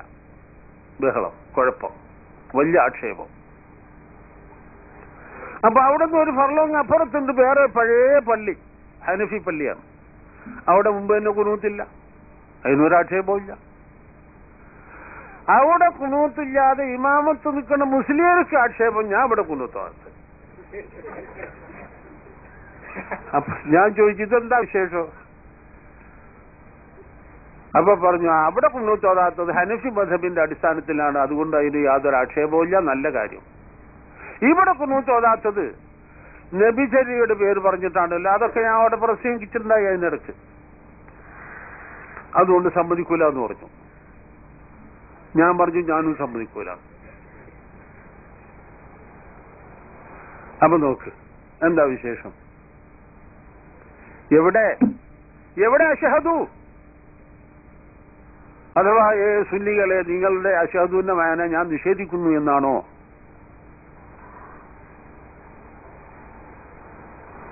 എന്തൊരു സങ്കടം പടച്ചതും വരാൻ. ഞാൻ 950 വേറൊരു അനുഭവം പറയുകയാണ്, മൂന്നാമത്തെ. 955 ആദ്യം മക്കത്ത് വന്നത്. ബോംബെയിൽ സക്കരിയ മസ്ജിദിൽ മഗ്രിബ് നിസ്കരിക്കാൻ പങ്കെടുത്തു. ഇമാമ് ഫാത്തിഹ തീർന്നപ്പോൾ ഞാൻ പരിചയിച്ചതാണല്ലോ, ആമീൻ എന്ന് ഞാൻ ഉറക്കെ പറഞ്ഞു. അല്ലാഹു അക്ബർ. നിസ്കാരം കഴിഞ്ഞു നോക്കുമ്പോ എല്ലാ കണ്ണും എന്റെ നേരെ നോക്കി മറിച്ചു. അത്ര ഭയങ്കരമായ നോട്ടം. നബി സല്ലല്ലാഹു അലൈഹി വസല്ലം തങ്ങൾ ഇമാമും അബൂബക്കർ സിദ്ദീഖ് റളിയല്ലാഹു അൻഹു മുതൽ പേര് മഅ്മൂമീങ്ങളുമായി ജമാഅത്ത് നടക്കുമ്പോൾ നബി ഫാത്തിഹ ഓതി തീർന്നാൽ നബിയോടൊപ്പം മഅ്മൂമീങ്ങൾ എല്ലാവരും കൂടി ഉറക്കെ ആമീൻ ചൊല്ലിയിട്ട് പള്ളി ശക്തിയായി മുഴങ്ങി കേൾക്കും എന്ന് പറയുന്നു. കിതാബിലൊക്കെയും പറയുന്നു. അതിപ്പോ ഇവിടെ പാടില്ലത്തരെ.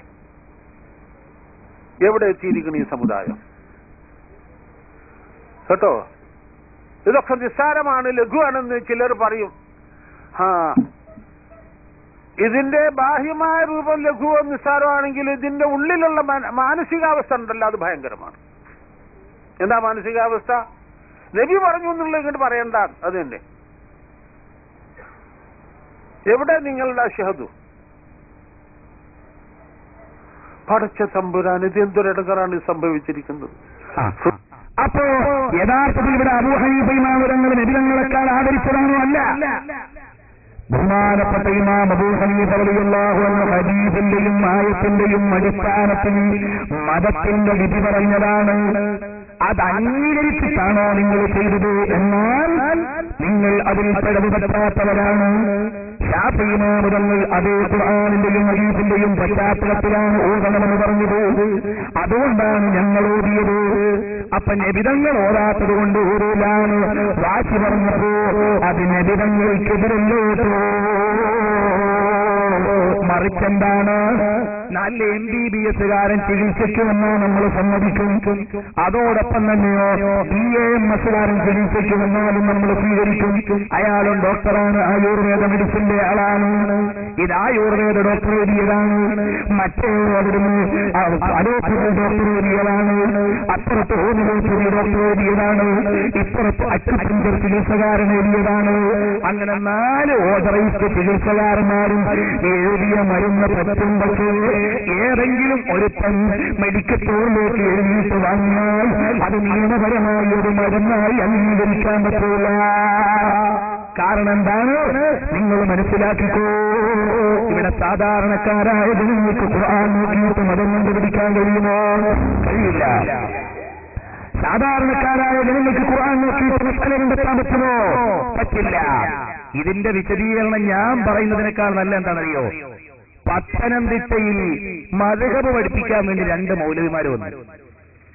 ഒന്ന് ജബ്ബാർ മൗലവിയും ഒന്ന് സക്കരിയ മൗലവിയും വന്നു. അവര് വന്നതെന്തിനാ? മതം പഠിപ്പിക്കാൻ വേണ്ടി വന്നതാ. മദ്ഹബ് പാടില്ല എന്ന് പഠിപ്പിക്കാൻ വേണ്ടി വന്നു. മദ്ഹബ് പാടില്ല, ഹനഫി മദ്ഹബ് പാടില്ല എന്ന് പറയാൻ വേണ്ടി വന്നു. അങ്ങനെ പത്തനംതിട്ടയിൽ സക്കരിയ സലാഹയും ജബ്ബാർ മൗലവിയും വന്നിട്ട് മദ്ഹബിനെതിരെ വിഷയം അവതരിപ്പിച്ചു. അവസാനം അവര് ചോദ്യോത്തരവേള വെച്ചു. അപ്പൊ ആ മാർക്കറ്റിൽ കച്ചവടം ചെയ്യുന്ന ബിസിനസ്സുകാർ ചെന്നിട്ട് ചോദിച്ചു, ഒരു വിഷയത്തിൽ മദ്ഹബും ഹദീസും എതിരായാൽ ഞങ്ങൾ ഏത് സ്വീകരിക്കണം? മദ്ഹബും ഹദീസും എതിരായാൽ ഞങ്ങൾ ഏത് സ്വീകരിക്കണം? അപ്പൊ അയാൾ പറഞ്ഞു ഹദീസ് സ്വീകരിക്കണം. അപ്പൊ ഈ നാടന്മാരുടെ രണ്ടാമത്തെ ചോദ്യം, അങ്ങനെയാണെങ്കിൽ നബി സല്ലല്ലാഹു അലൈഹി വസല്ലം തങ്ങൾ ഇജ്തിഹാദും ഹദീസും കൂടി എതിരായാൽ ഹദീസ് സ്വീകരിക്കണമെന്നാണല്ലോ നിങ്ങൾ പറഞ്ഞത്. എന്നാൽ നബി സല്ലല്ലാഹു അലൈഹി വസല്ലം നിങ്ങൾ പറഞ്ഞല്ലോ, ലാ തുസല്ലു ഖുറൈബ. സഹാബത്തിനോട് പറഞ്ഞു, ഉമർ ഇബ്നുൽ ഖത്താബ് റളിയല്ലാഹു തആല അൻഹു പറഞ്ഞു, അതാ നിങ്ങൾ ബനൂ ഖുറൈബയിലെത്തി ആശ്രയിക്കാൻ പാടുള്ളൂ എന്ന് പറഞ്ഞു. അപ്പൊ ചില സഹാബത്തിന്റെ ഇത് ബനൂ ഖുറൈബയിൽ ചെന്നിട്ട് നിസ്കരിച്ചു. ചിലയാൾ മനസ്സിലാക്കിയത് പെട്ടെന്ന് അവിടെ എത്താൻ വേണ്ടി പറഞ്ഞതാണ് എന്ന നിലയ്ക്ക് ചിലയാൾ വഴിയിൽ വെച്ച് നിസ്കരിച്ചു, ചിലയാൾ അവരെ എത്തിയിട്ട് നിസ്കരിച്ചു. അപ്പൊ സഹാബത്ത് ഇജ്തിഹാദ് നടത്തി. ഹദീസിലുള്ളതെന്താണ്?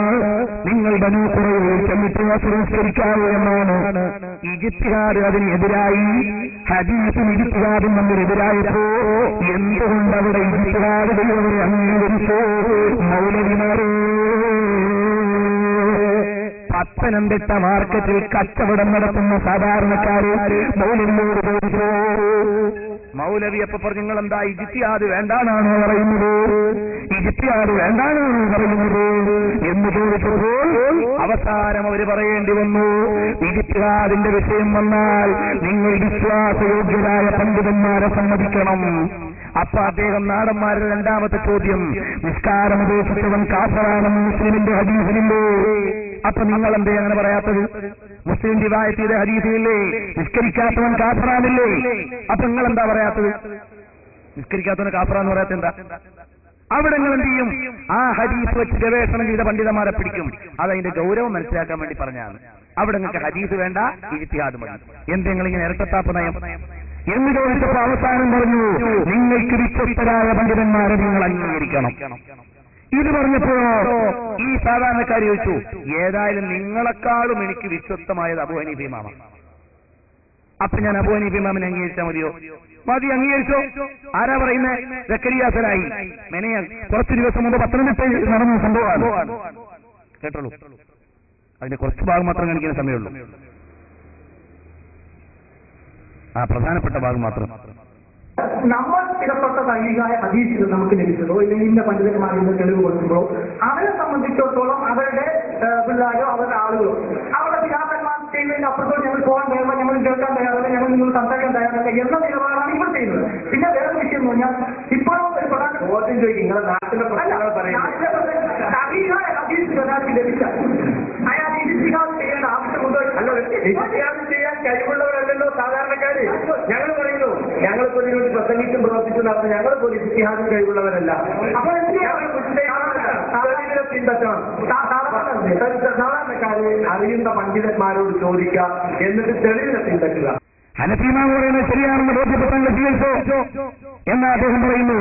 ഇവിടെ ഒരു കാര്യം മനസ്സിലാക്കണം സഹോദരങ്ങളെ, നമ്മളെ നാലായിരം മദ്ഹബിന്റെ ഇമാമിനെ അംഗീകരിക്കുന്നത് എന്തുകൊണ്ടാണ്? അവര് ആലിമീങ്ങളായതുകൊണ്ടാണ്.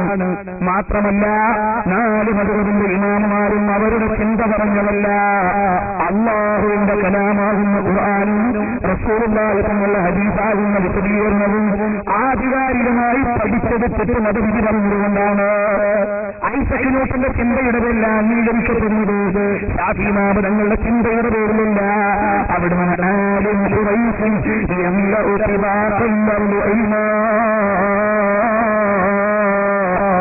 ലോകം മുഴുവൻ ഇൽമു കൊണ്ട് നടത്ത പണ്ഡിതനായതുകൊണ്ടാണ്. അപ്പൊ ശാഫിഈ ഇമാമുകൾ ഖുർആനിലുള്ളത് പറയൂ, ഹദീസിലുള്ളത് പറയൂ, അല്ലാതെ സ്വന്തം ചർച്ച പറയുന്ന ആളല്ല. അപ്പൊ മുജാഹിദുകൾ എന്താ പറയുന്നത്? നിങ്ങൾ ഖുർആനെന്നും ഹദീസിനും ഗവേഷണം നടത്തണം. അങ്ങനെ ഞങ്ങൾ പറയൂല. പിന്നെന്ത് വേണം? നിങ്ങൾക്ക് സമ്മതരായ പണ്ഡിതന്മാരെ അംഗീകരിക്കണം. അതിനായി തക്ലീദ് എന്ന് പറയാ. നാടന്മാരായ മുജാഹിദുകൾ മുഴുവനും മൗലവിമാരെ തക്ലീദ് ചെയ്യുകയല്ലേ ചെയ്യുന്നത്? നിങ്ങൾ ആലോചിച്ചു നോക്കൂ. നാടന്മാരായ മുജാഹിദുകൾ, സാധാരണക്കാരായ മുജാഹിദുകൾ അവരവരുടെ മൗലവി പറയുന്നത് കേൾക്കും. അതാണ് മോനെ മുജാഹിദുകാരാ പറയുന്നത്, ഞങ്ങൾ അംഗീകരിക്കുന്നത് 45 ലക്ഷം ഹദീസ് മനഃപ്പാഠമാക്കിയ ശാഫിഈ ഇമാമിനെയാണ്. 7ാം വയസ്സിൽ ഖുർആൻ മനഃപ്പാഠമാക്കിയ ശാഫിഈ ഇമാമിനെയാണ്. 10ാം വയസ്സിൽ തഫ്സീർ മനഃപ്പാഠമാക്കിയ ശാഫിഈ ഇമാമിനെയാണ്. 10ാം വയസ്സിൽ മുവത്ത മനഃപ്പാഠമാക്കിയ ശാഫിഈ ഇമാമിനെയാണ്. ലോകത്തുള്ള എല്ലാ പണ്ഡിതന്മാരും അംഗീകരിച്ച ഇൽമിന്റെ ഉടമയാണ്, സൂക്ഷ്മമായ ജീവിതത്തിന്റെ ഉടമയാണ്, വ്യക്തിശുദ്ധിയുടെ ഉടമയാണ്. ആ ശാഫിഈ ഇമാമിനെ ഞങ്ങൾ അംഗീകരിക്കുമ്പോൾ നിങ്ങളോ പലപ്പോഴും വിവരം കെട്ടത് പറയുന്ന സക്കറിയ ഫലാഹി അംഗീകരിക്കുന്നു, അബ്ദുസ്സലാം സുല്ലമി അംഗീകരിക്കുന്നു, മുജാഹിദ് ബാലുശ്ശേരി അംഗീകരിക്കുന്നു, അബ്ദുൽ ഖാദർ മൗലവി അംഗീകരിക്കുന്നു. ഞങ്ങളോ മഹാന്മാരായ പണ്ഡിതന്മാരായ ഇമാമുകൾ അംഗീകരിക്കുന്നു. അപ്പൊ ബുദ്ധിയുള്ളവർക്ക് ഏതാ വേണ്ടത്? ഏറ്റവും എയിമുള്ളവരെ അംഗീകരിക്കാം, അതല്ലേ? അല്ലാതെ എത്ര മുജാഹിദീങ്ങൾക്ക് അറിയും ഖുർആൻ ഓതാൻ? എത്ര മുജാഹിദീങ്ങൾക്ക് കഴിയും ഇസ്ലാമിന്റെ മതവിധി കണ്ടുപിടിക്കാൻ? ഒരൊറ്റ മുജാഹിദിന് കഴിയില്ല. ഒറ്റ മുജാഹിദിന് പോലും അല്ലാഹുവിന്റെ പരിശുദ്ധമായ ഖുർആനിൽ നിന്നോ ഇന്ന് ലഭ്യമായ ഹദീസിൽ നിന്നോ മതവീക്ഷണങ്ങൾ കണ്ടെടുക്കാൻ കഴിയില്ലാത്തവരാണ് എല്ലാ മുജാഹിദുകളും. അതുകൊണ്ടാണ് ഞങ്ങൾ എതിർക്കുന്നത്. പ്രിയപ്പെട്ടവർ മനസ്സിലാക്കണം. എന്നിട്ടോ കേരളത്തിലുള്ള വലിയ പണ്ഡിതന്മാരെ മുഴുവൻ തള്ളണം എന്ന ഗീർവാണം മഴയ്ക്ക് മുജാഹിദ് ഇറങ്ങിക്കാം. അതുകൊണ്ട് മുജാഹിദ് പ്രസ്ഥാനത്തിൽ കുടുങ്ങിപ്പോയവരോട് പറയുന്നു, ഞങ്ങൾ നിസ്കരിക്കുമ്പോ നിസ്കാരത്തിന്റെ ഫർദ് ഞങ്ങൾ പറയുന്നു, അനുഷ്ഠിക്കുന്നു. അതിന്റെ മാനദണ്ഡം ശാഫിഈ ഇമാമുകൾ പഠിപ്പിച്ചതാണ്. ശാഫിഈ ഇമാമുകൾ സ്വന്തം എഴുതുന്ന ആളല്ല. ഇതാ സഹൽ ഹദീസ് എന്റെ മദ്ഹബ് മുഴുവനും സഹിയായ ഹദീസാണ്. ശറഹുൽ മുഖദ്ദമിന്റെ മുഖദ്ദിമയൊന്ന് മറിച്ചു നോക്കിയപ്പോ നബവി ഇമാമുകൾ വിശദീകരിച്ചില്ലേ, ഇതാ സഹൽ ഹദീസ് സഹീഹായ ഹദീസിലുള്ളത് മാത്രമേ ഞാൻ പറഞ്ഞിട്ടുള്ളൂ. നബി സല്ലല്ലാഹു അലൈഹി വസല്ലം പറഞ്ഞതിൽ നിന്ന് മാറി ശാഫിഈ ഇമാമുകൾ പറഞ്ഞിട്ടില്ല. അപ്പൊ മുജാഹിദുകാരൻ പറയും, ഇമാം അബൂ ഹനീഫ പറഞ്ഞത് പ്രമാണത്തോട് യോജിച്ചാൽ ഞങ്ങൾ അംഗീകരിക്കും. ഇമാം ശാഫിഈ തങ്ങൾ പറഞ്ഞത് പ്രമാണത്തോട് യോജിച്ചാൽ ഞങ്ങൾ അംഗീകരിക്കും. അപ്പൊ ഈ 7ാം കൂലി മുജാഹിദുകാരൻ എത്ര വലിയ പവറുള്ളവനാ പറയുന്നതിന് വേണ്ടി സാമാന്യ ബുദ്ധി. 45 ലക്ഷം ഹദീസ് മനഃപ്പാഠമുള്ള ശാഫിഈ പറയുന്നത് പ്രമാണത്തോട് യോജിച്ചാൽ 4 ഹദീസ് പോലും അറിയാത്ത മുജാഹിദുകാരൻ സമ്മതിക്കുമ്പോൾ ഇതല്ലേ ലോകത്തെ ഏറ്റവും വലിയ വൈരുദ്ധ്യം? അവിടുന്ന് ലോക പണ്ഡിതന്മാരുടെ മുഴുവനും കുടുംബക്കാരണവരായ ബഹുമാനപ്പെട്ട ഇമാം അബൂ ഹനീഫ റളിയല്ലാഹു അൻഹു, ഇമാമുൽ മുസ്ലിമീൻ അബൂ ഹനീഫ ആയാത്തി സബീഅ സഹീഫ, ലോകത്തുള്ള എല്ലാ ഫഖഹാക്കളുടെയും കാരണവരാണ്. ആ അബൂ ഹനീഫ ഇമാം റളിയല്ലാഹു അൻഹു ഒരു കാര്യം പറഞ്ഞാൽ ഹദീസിനോട് യോജിച്ചാൽ ഞാൻ എടുക്കും എന്ന് മുജാഹിദുകാരൻ പറയുന്നു. എടോ, നിന്റെ കയ്യിൽ ആകെ ആയിരക്കണക്കിന് ഹദീസ്, എല്ലാ ലോകത്തുള്ള ഹദീസും കൂടെ കിട്ടിയാലും ലഭിക്കൂ. അതേ സമയത്ത് ഷാഫിമാരുടെ കയ്യിൽ എത്ര ഹദീസ് ഉണ്ടായിരുന്നു? ലക്ഷക്കണക്കിന് ഹദീസ് ഉണ്ടായിരുന്നു. അതിന്റെ അടിസ്ഥാനത്തിൽ അബൂ ഹനീഫ ഇമാമുകൾ എഴുതി വെച്ചു. അവരെ സത്യവാന്മാരാണെന്ന് ലോകം അംഗീകരിച്ചു. അതുകൊണ്ടാരും വഞ്ചനയിൽ പെട്ടുപോകണ്ട. ചിലപ്പോ സാധാരണക്കാർ വിചാരിക്കും ശരിയല്ലേ, ഇവിടുത്തെ മുസ്ലിയാമാര് മുത്തഫരിദ്, ഫത്ഹുൽ മുഈന്, അതുപോലെ തന്നെയോ അവിടുന്ന് മഹല്ലി, അവിടുന്ന് നിഹായ പോലെയുള്ള കിതാബ് ഓതുന്നത് മുജാഹിദുകാരൻ നേരെ ഖുർആന്റെ നടുങ്ങണ്ട എടുത്തിട്ടാ സംസാരിക്കുന്നത്. വഞ്ചിക്കപ്പെട്ടു പോകണ്ട കേട്ടോ. ഇമാമുകൾ കൊണ്ടു പറയുന്നവരല്ല. അബൂ ഹനീഫ ഇമാമുകൾ ലോകത്ത് കരിമ്പണ്ടയാളല്ലോ. എന്തെന്നറിയോ, നിങ്ങളുടെ കാര്യം മനസ്സിലാക്കിക്കോ. ബഹുമാനപ്പെട്ട ആരാണ്? നബിതങ്ങളുടെ മജ്‌ലിസിൽ ഇൽമു പഠിച്ചവനാണ്. നബിതങ്ങളുടെ ഹദീസ് ഏറ്റവും അറിയുന്ന ആളാണ്. അല്ലാഹുവിന്റെ റസൂൽ സല്ലല്ലാഹു അലൈഹി വസല്ലം തങ്ങളുടെ സഹാബത്തിൽ വെച്ച് ഏറ്റവും വലിയ ആലിമീങ്ങളാരാണ്? ഇത്തഫഖൽ ഉമ്മത്തു വൽ ഉമ്മത്തു അലാ അന്ന അബൂബക്കർ സിദ്ദീഖ് റളിയല്ലാഹു അൻഹു സിദ്ദീഖുൽ അക്ബറുകളാണ് സഹാബത്തിലെ ഏറ്റവും വലിയ ആലിമ.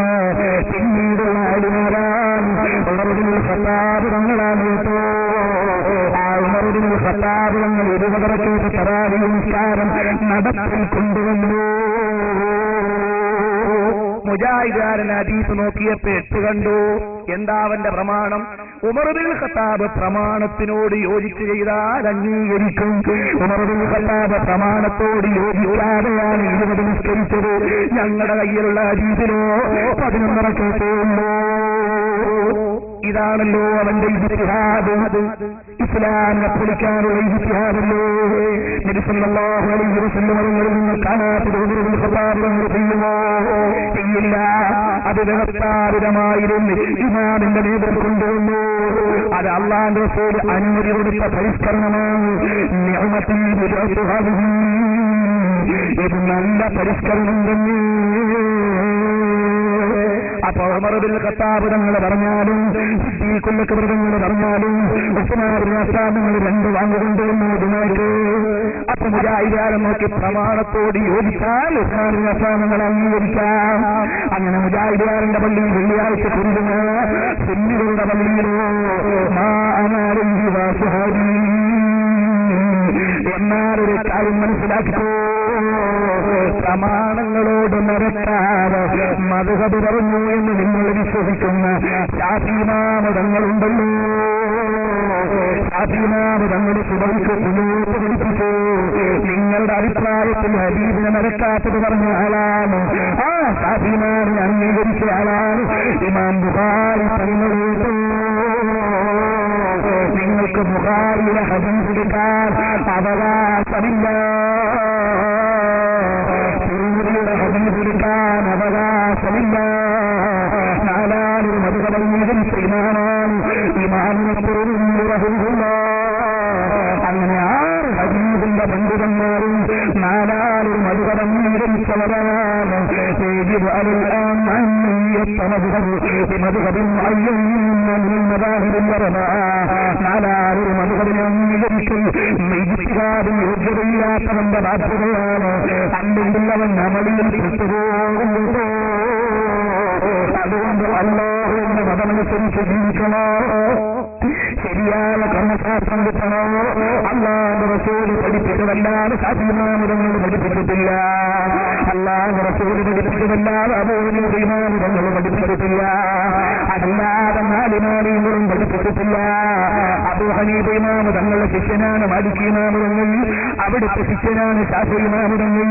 അവിടുത്തെ ശിഷ്യനാണ് അഹ്മദ് ബിൻ ഹംബൽ തങ്ങൾ. അവര് പരസ്പരം ഉസ്താദുമാരും ശിഷ്യന്മാരുമാണ്. അവര് പരസ്പരം ആദരിച്ചിരുന്നവരാണ്. അവര് മുജത്തഹിദീങ്ങളാണ്. അവരെ തള്ളിയിട്ട് മൗലവിമാരുടെ പിന്നാലെ പോയാൽ മഹശറിൽ വരല് കൊടുക്കേണ്ടി വരും. സക്കരിയ മൗലവി പറഞ്ഞില്ലേ, അള്ളാന്റെ റസൂൽ നിസ്കാരത്തിന് ഫർദും സുന്നത്തൊന്നും പറഞ്ഞിട്ടില്ല, ഒരു കോലത്തിലുള്ള നിസ്കാരം നിസ്കരിച്ചിട്ടുള്ളൂ. അതാണ് ഞാൻ ആദ്യം മുതലേ പറയുന്നത്. ഇപ്പൊ ഇശാ നിസ്കരിച്ചു വന്നവരുണ്ട്, മഗ്രിബ് നിസ്കരിച്ചവരായവരെയുള്ള എല്ലാ മുസ്ലിങ്ങളും പ്രിയപ്പെട്ടവരെ മനസ്സിലാക്കിക്കോ, ആ നിസ്കാരത്തിൽ നിങ്ങൾ ഫർദായിട്ട് നിർവഹിച്ചതോ അത് വേർതിരിച്ചതാരാണ്?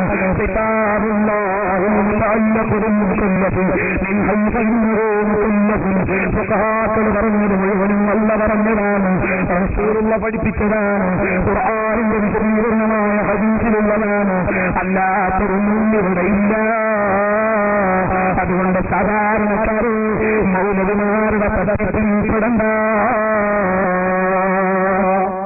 ഇനി അവരെവിടെയൊക്കെ കയറിയെന്നറിയുമോ? നബി സല്ലല്ലാഹു അലൈഹി വസല്ലം തങ്ങൾ തലപ്പാവ് ധരിച്ചിരുന്നു. ഇന്നത്തെ മുജാഹിദുകാരനോ തലപ്പാവ് ധരിച്ചുകൂടാ. നബി തങ്ങൾ ധരിച്ചു എന്നൊരു മൗലവി പറയട്ടെ. നബി സല്ലല്ലാഹു അലൈഹി വസല്ലം തങ്ങൾ തലപ്പാവ് ധരിച്ചിരുന്നു. അതിനെന്തേ തെളിവ്? എല്ലാ നബി സല്ലല്ലാഹു അലൈഹി വസല്ലം തങ്ങളുടെ വിശേഷണം പറഞ്ഞ എല്ലാ ഹദീസിന്റെ ഗ്രന്ഥത്തിലും അല്ലാത്ത ഗ്രന്ഥത്തിലും ശമാഇലിന്റെ ഗ്രന്ഥത്തിലും അവിടുന്ന് നബി സല്ലല്ലാഹു അലൈഹി വസല്ലം തങ്ങളുടെ തലപ്പാവിനെ കുറിച്ചൊരു അധ്യായം തന്നെയുണ്ട്. അതാണ്ടോ ഇമാമുൽ ബഗവി തങ്ങളുടെ എഴുതിയതാണ്. മുഹയ്യിസുന്ന അൽ-ഇമാമുൽ ബഗവി ഹിജ്റ 110 വഫാത്തായ പണ്ഡിതനാണ്. ഇമാം ബഗവി തങ്ങളുടെ പേര് തന്നെ മുഹയ്യിസുന്ന എന്നാണ്, അഥവാ ഹദീസിനെ ജീവിപ്പിച്ച മഹാനെന്നാണ്. മഹാനവറുകൾ എഴുതിയ കിതാബാണ് കേട്ടോ അൽ-അൻവാർ ഫീ ശമാഇലിൻ നബി മുസ്തഫ.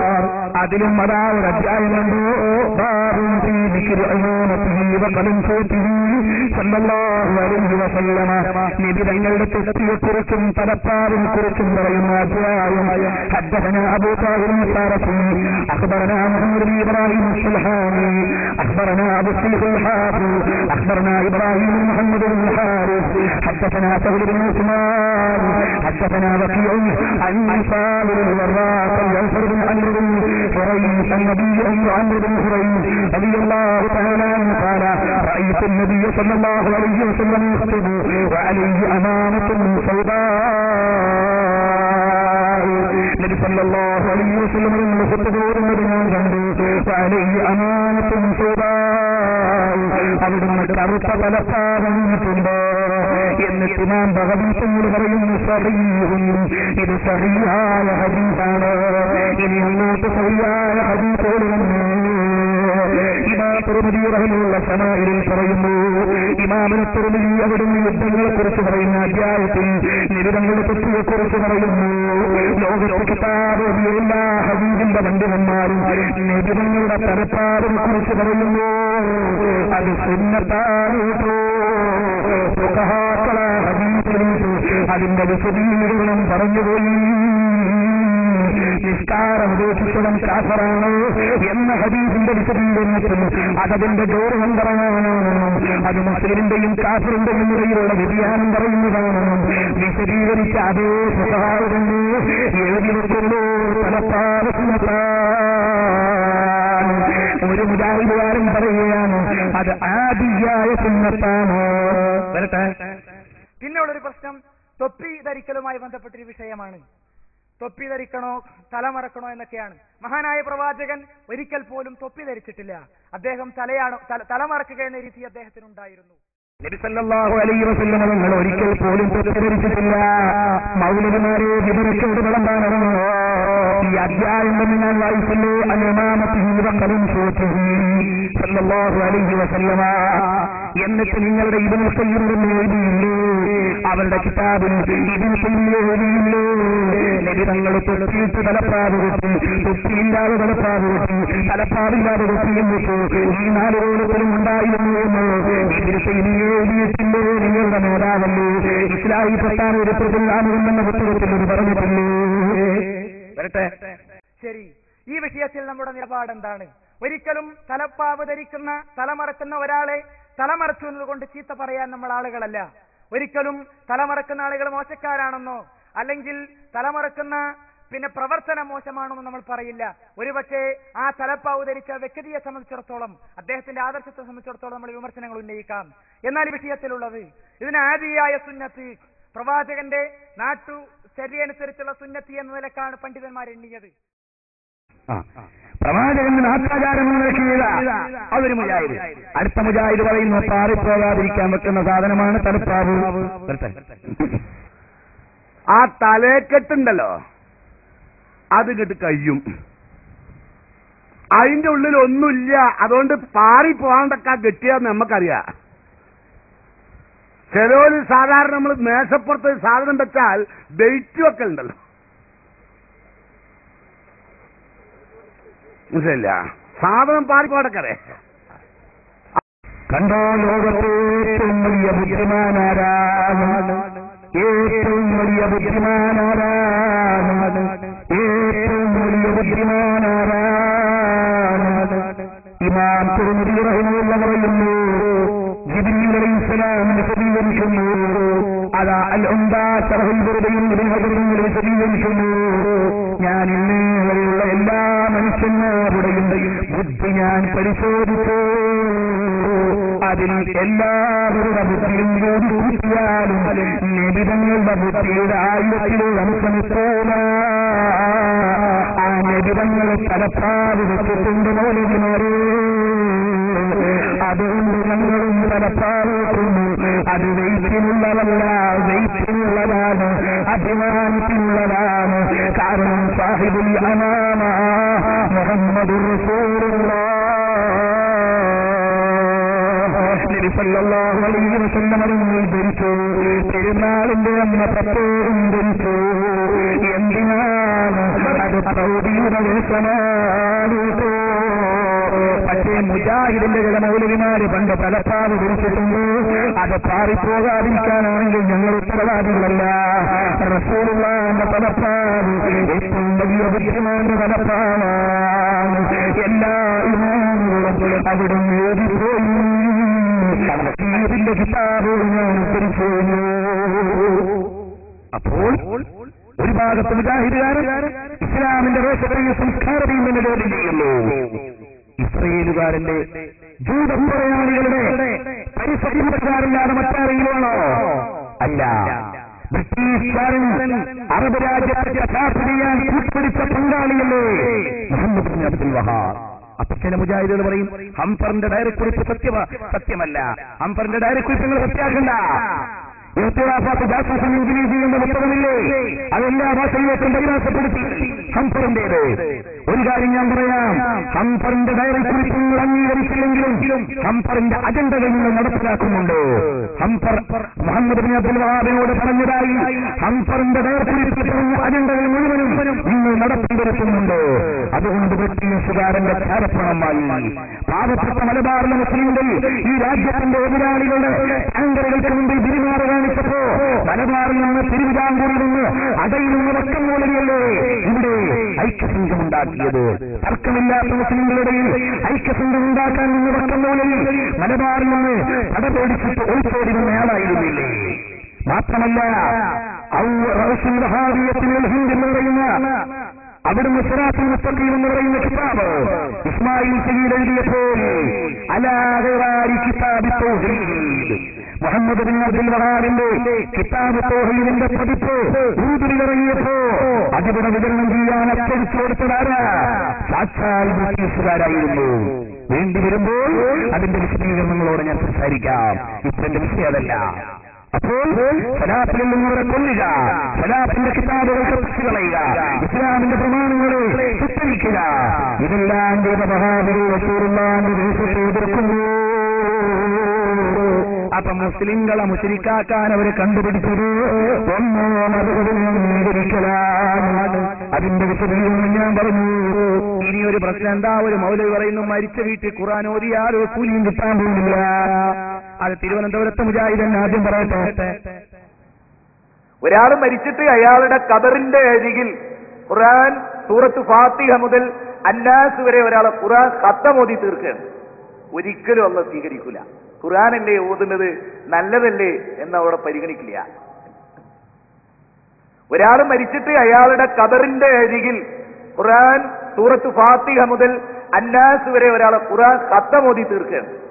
ഒരിക്കലും അള്ളാഹ് സ്വീകരിക്കൂല.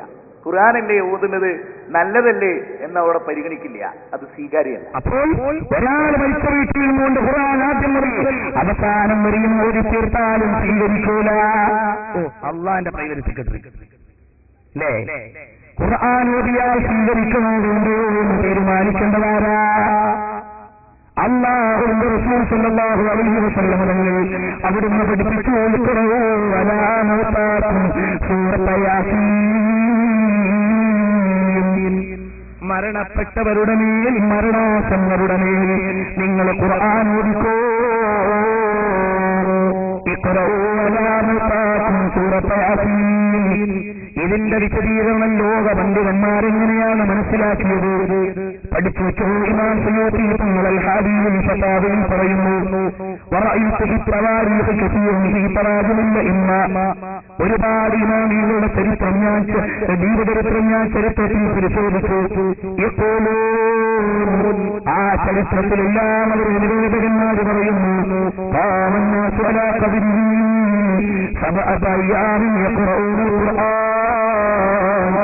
ഏഴ് ദിവസം ഖബറിന്റെ നേരമുണ്ട് മരണപ്പെട്ടുപോയ മഹാന്മാരുടെ ഖബറിന്റെ അടുക്കൽ ഖുർആൻ ഓതുന്നു എന്നതാ ഒരുപാട് മാനിയുള്ള ചരിത്രം ഞാൻ കണ്ടിട്ടുണ്ട്. ഹാഫിദ് സുയൂത്തി റഹിമഹുല്ലാഹ് അൽ ഹാദിയിൽ ഫതാവയിൽ എഴുതുന്നു. ജാഹിദുകളെ മനസ്സിലാക്കിക്കോ. സുയൂത്തി മാനവങ്ങൾ ആരാണ്? 700 കിതാബ് വലിയ മഹാനാണ്. മാത്രമാണോ ആ കാലഘട്ടത്തിലുള്ള മുഴുവൻ ഹദീസും സമാഹരിച്ച് ജാമിഉൽ കബീർ വലിയ മഹാനാണ്. ഖുർആനിന്റെ വ്യാഖ്യാനം വലിയ മഹാനാണ്. ആ സുയൂത്തി മാനവങ്ങൾ പറയുന്നു, ഞങ്ങളുടെ നാട്ടിൽ അങ്ങനെയാണ് ചരിത്രകാരന്മാർ ചെയ്യുന്നു. മാത്രമല്ല നസ്റുദ്ദീൻ ഇബ്രാഹിം പറയുന്നതായി അൽ ഹാദിയിൽ ഫതാവയിൽ തങ്ങളാണ്. അവിടുന്ന് ഡമസ്കസിന്റെ പേരും മരണപ്പെട്ടു.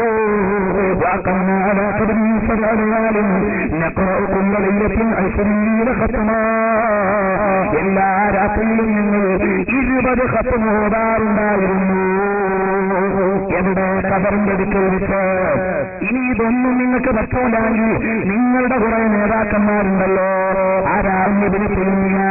ഇബ്നു തൈമിയ്യയോട് ചോദിച്ചു നോക്ക്, മരണപ്പെട്ട വീട്ടിലോ മരണപ്പെട്ട സ്ഥലത്തോ ഖുർആൻ ഓതാൻ പറ്റുമോ? ഇബ്നു തൈമിയ്യ പറയുന്നു, ഓതുന്നതാണ്. നിഷേധിക്കാൻ വല്ല മൗലവിമാരും ഈ ആറ്റിങ്ങളോ അല്ലെങ്കിൽ കല്ലമ്പലത്തിൽ നിൽക്കുന്ന ഏതെങ്കിലും ഒരു മുജാഹിദിന് ഇബ്നു തൈമിയ്യയോട് പറഞ്ഞിട്ടില്ലെന്ന് പറയാമോ? അന്ന് എന്റെ പ്രസംഗം നിർത്തിവെക്കുമ്പോൾ വെറുതെ ഇറങ്ങിയതല്ല, അള്ളാന്റെ ദീൻ പഠിച്ചു പറഞ്ഞതാണ്. വിവരദോഷികളെയും അതിന്റെ പങ്കുവെച്ചെടുക്കുകയാണ്. ഇമാമിങ്ങൾ മുഴുവനും ചെയ്തതാണ്. ലോകത്തെ ഏറ്റവും വലിയ ഖുർആൻ വ്യാഖ്യാനമാകുന്ന തഫ്സീറുൽ കബീർ റാസിമാവതങ്ങളിലെ മഹാനവറുകൾ സൂറത്തുൽ യൂസുഫും എഴുതിയിരുന്നു. അവിടുത്തെ മകനെന്ന് വഫാത്തായി. തഫ്സീറുൽ റാസി എന്ന് മറിച്ച് അതിന്റെ അവസാനമായിരുന്നു, നിങ്ങൾ പ്രത്യേകം എന്റെ മകന്റെ പേരിൽ സാധ്യോദനം, എന്റെ പേരിലും സാധ്യോദനം ദ്വാരക്കണമെന്ന് റാസിമാൻ തങ്ങൾ പറഞ്ഞില്ലേ. ഖുർആനിന്റെ തഫ്സീർ വലിയ മഹാനല്ലേ, ലോകപ്രസിദ്ധ പണ്ഡിതനല്ലേ, വിവരമില്ലാത്ത ആളാണോ? 4 3 7 ഹദീസും 4 പേപ്പറും കൊണ്ട് വിചിന്തനവും കൊണ്ട് പ്രസംഗിക്കാൻ അറിഞ്ഞവല്ല, ശബാബ് കൊണ്ട് അത് പറയാൻ അറിഞ്ഞവല്ല, അൽമനാർ കൊണ്ട് അറിഞ്ഞവല്ല. അള്ളാന്റെ മതത്തിന്റെ കലാം ഖുർആൻ കൊണ്ട് ലോകത്തിൽ മതം പഠിപ്പിച്ച ഇമാം റാസി തങ്ങൾ എഴുതി വെച്ചു. സൂറത്തുൽ യൂസുഫിന്റെ തഫ്സീറിന്റെ അവതാരം നടത്തി നോക്കിക്കോ. ഇബ്നുൽ ഖയ്യിം പറഞ്ഞു, അവിടുന്ന് ഖുർആൻ ഓതണമെന്ന് പറഞ്ഞു. അതുപോലെ തന്നെ ഇബ്നുൽ ഖയ്യിമിന്റെ അർറൂഹ് എന്ന കിതാബുണ്ടോ മൗലവിമാരെ? ഇബ്നുൽ ഖയ്യിമിന്റെ റൂഹ് പഠിച്ചു നോക്കിക്കോ. അതിലെന്താണ്? അതാ മരണപ്പെട്ടെടുത്ത് ഖുർആൻ ഓതിയാൽ കബൂലാകും. അതുപോലെ തന്നെ ശറഹ് സുദൂറും എടുത്ത് നോക്കിക്കോ. അങ്ങനെ ലോകത്തുള്ള എല്ലാ ഇമാമിങ്ങളും അവിടുന്ന് ഖുർആൻ ഓതുന്നതിനെ സമ്മതിച്ചുപോയി. കവലപ്പട്ടികളായ ചില മൗലവിമാര് മിമ്പറിൽ കയറുന്നുണ്ട്, അല്ലാഹുവിന്റെ മതത്തെ പൊളിക്കുന്നു.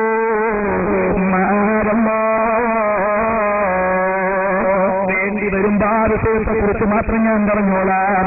തന്റെ ഇടമുള്ള മൗലികമാരുണ്ടെങ്കിൽ വന്നോട്ടെ. ഞാനിവിടെ തൊട്ടടുത്ത് തന്നെയുള്ള ആളാണ്, ഒരു പ്രശ്നവുമില്ലേട്ടോ. ഏത് കൊണ്ടെന്നവരും അല്ലാതെ കൊണ്ട് സുന്നത്ത് ജമാഅത്തിന്റെ മുസാലിമീങ്ങൾക്ക് കൈകാര്യം ചെയ്യാനുള്ളൂ. അതാണ് മെനിഞ്ഞാൻ നടന്ന സംവാദത്തിൽ എന്തേലും ഹദീസിന്റെ സനദിൽ ഖലലുണ്ടെന്ന് പറഞ്ഞു അവസാന സംവാദം മുടക്കി കളഞ്ഞ മൗലികമാരല്ലേ അള്ളാന്റെ മതം പൊളിക്കാനോ. വിശദീകരിക്കാൻ സമയം പോരാ. ഇനിയോ ഒരു മൗലവി അറിയാതെ പറയുന്നുണ്ട് മരിച്ച വീട്ടിൽ മൗലവി ഖുർആൻ ഓതണോന്ന്. ആദ്യം പറഞ്ഞ് ഖുർആൻ ഓതാൻ പാടില്ലാന്ന്. ഇപ്പൊ ഒരു മൗലവി പറയുന്നത് അറിയാതെ അത് ഓതിപ്പോണോന്ന്.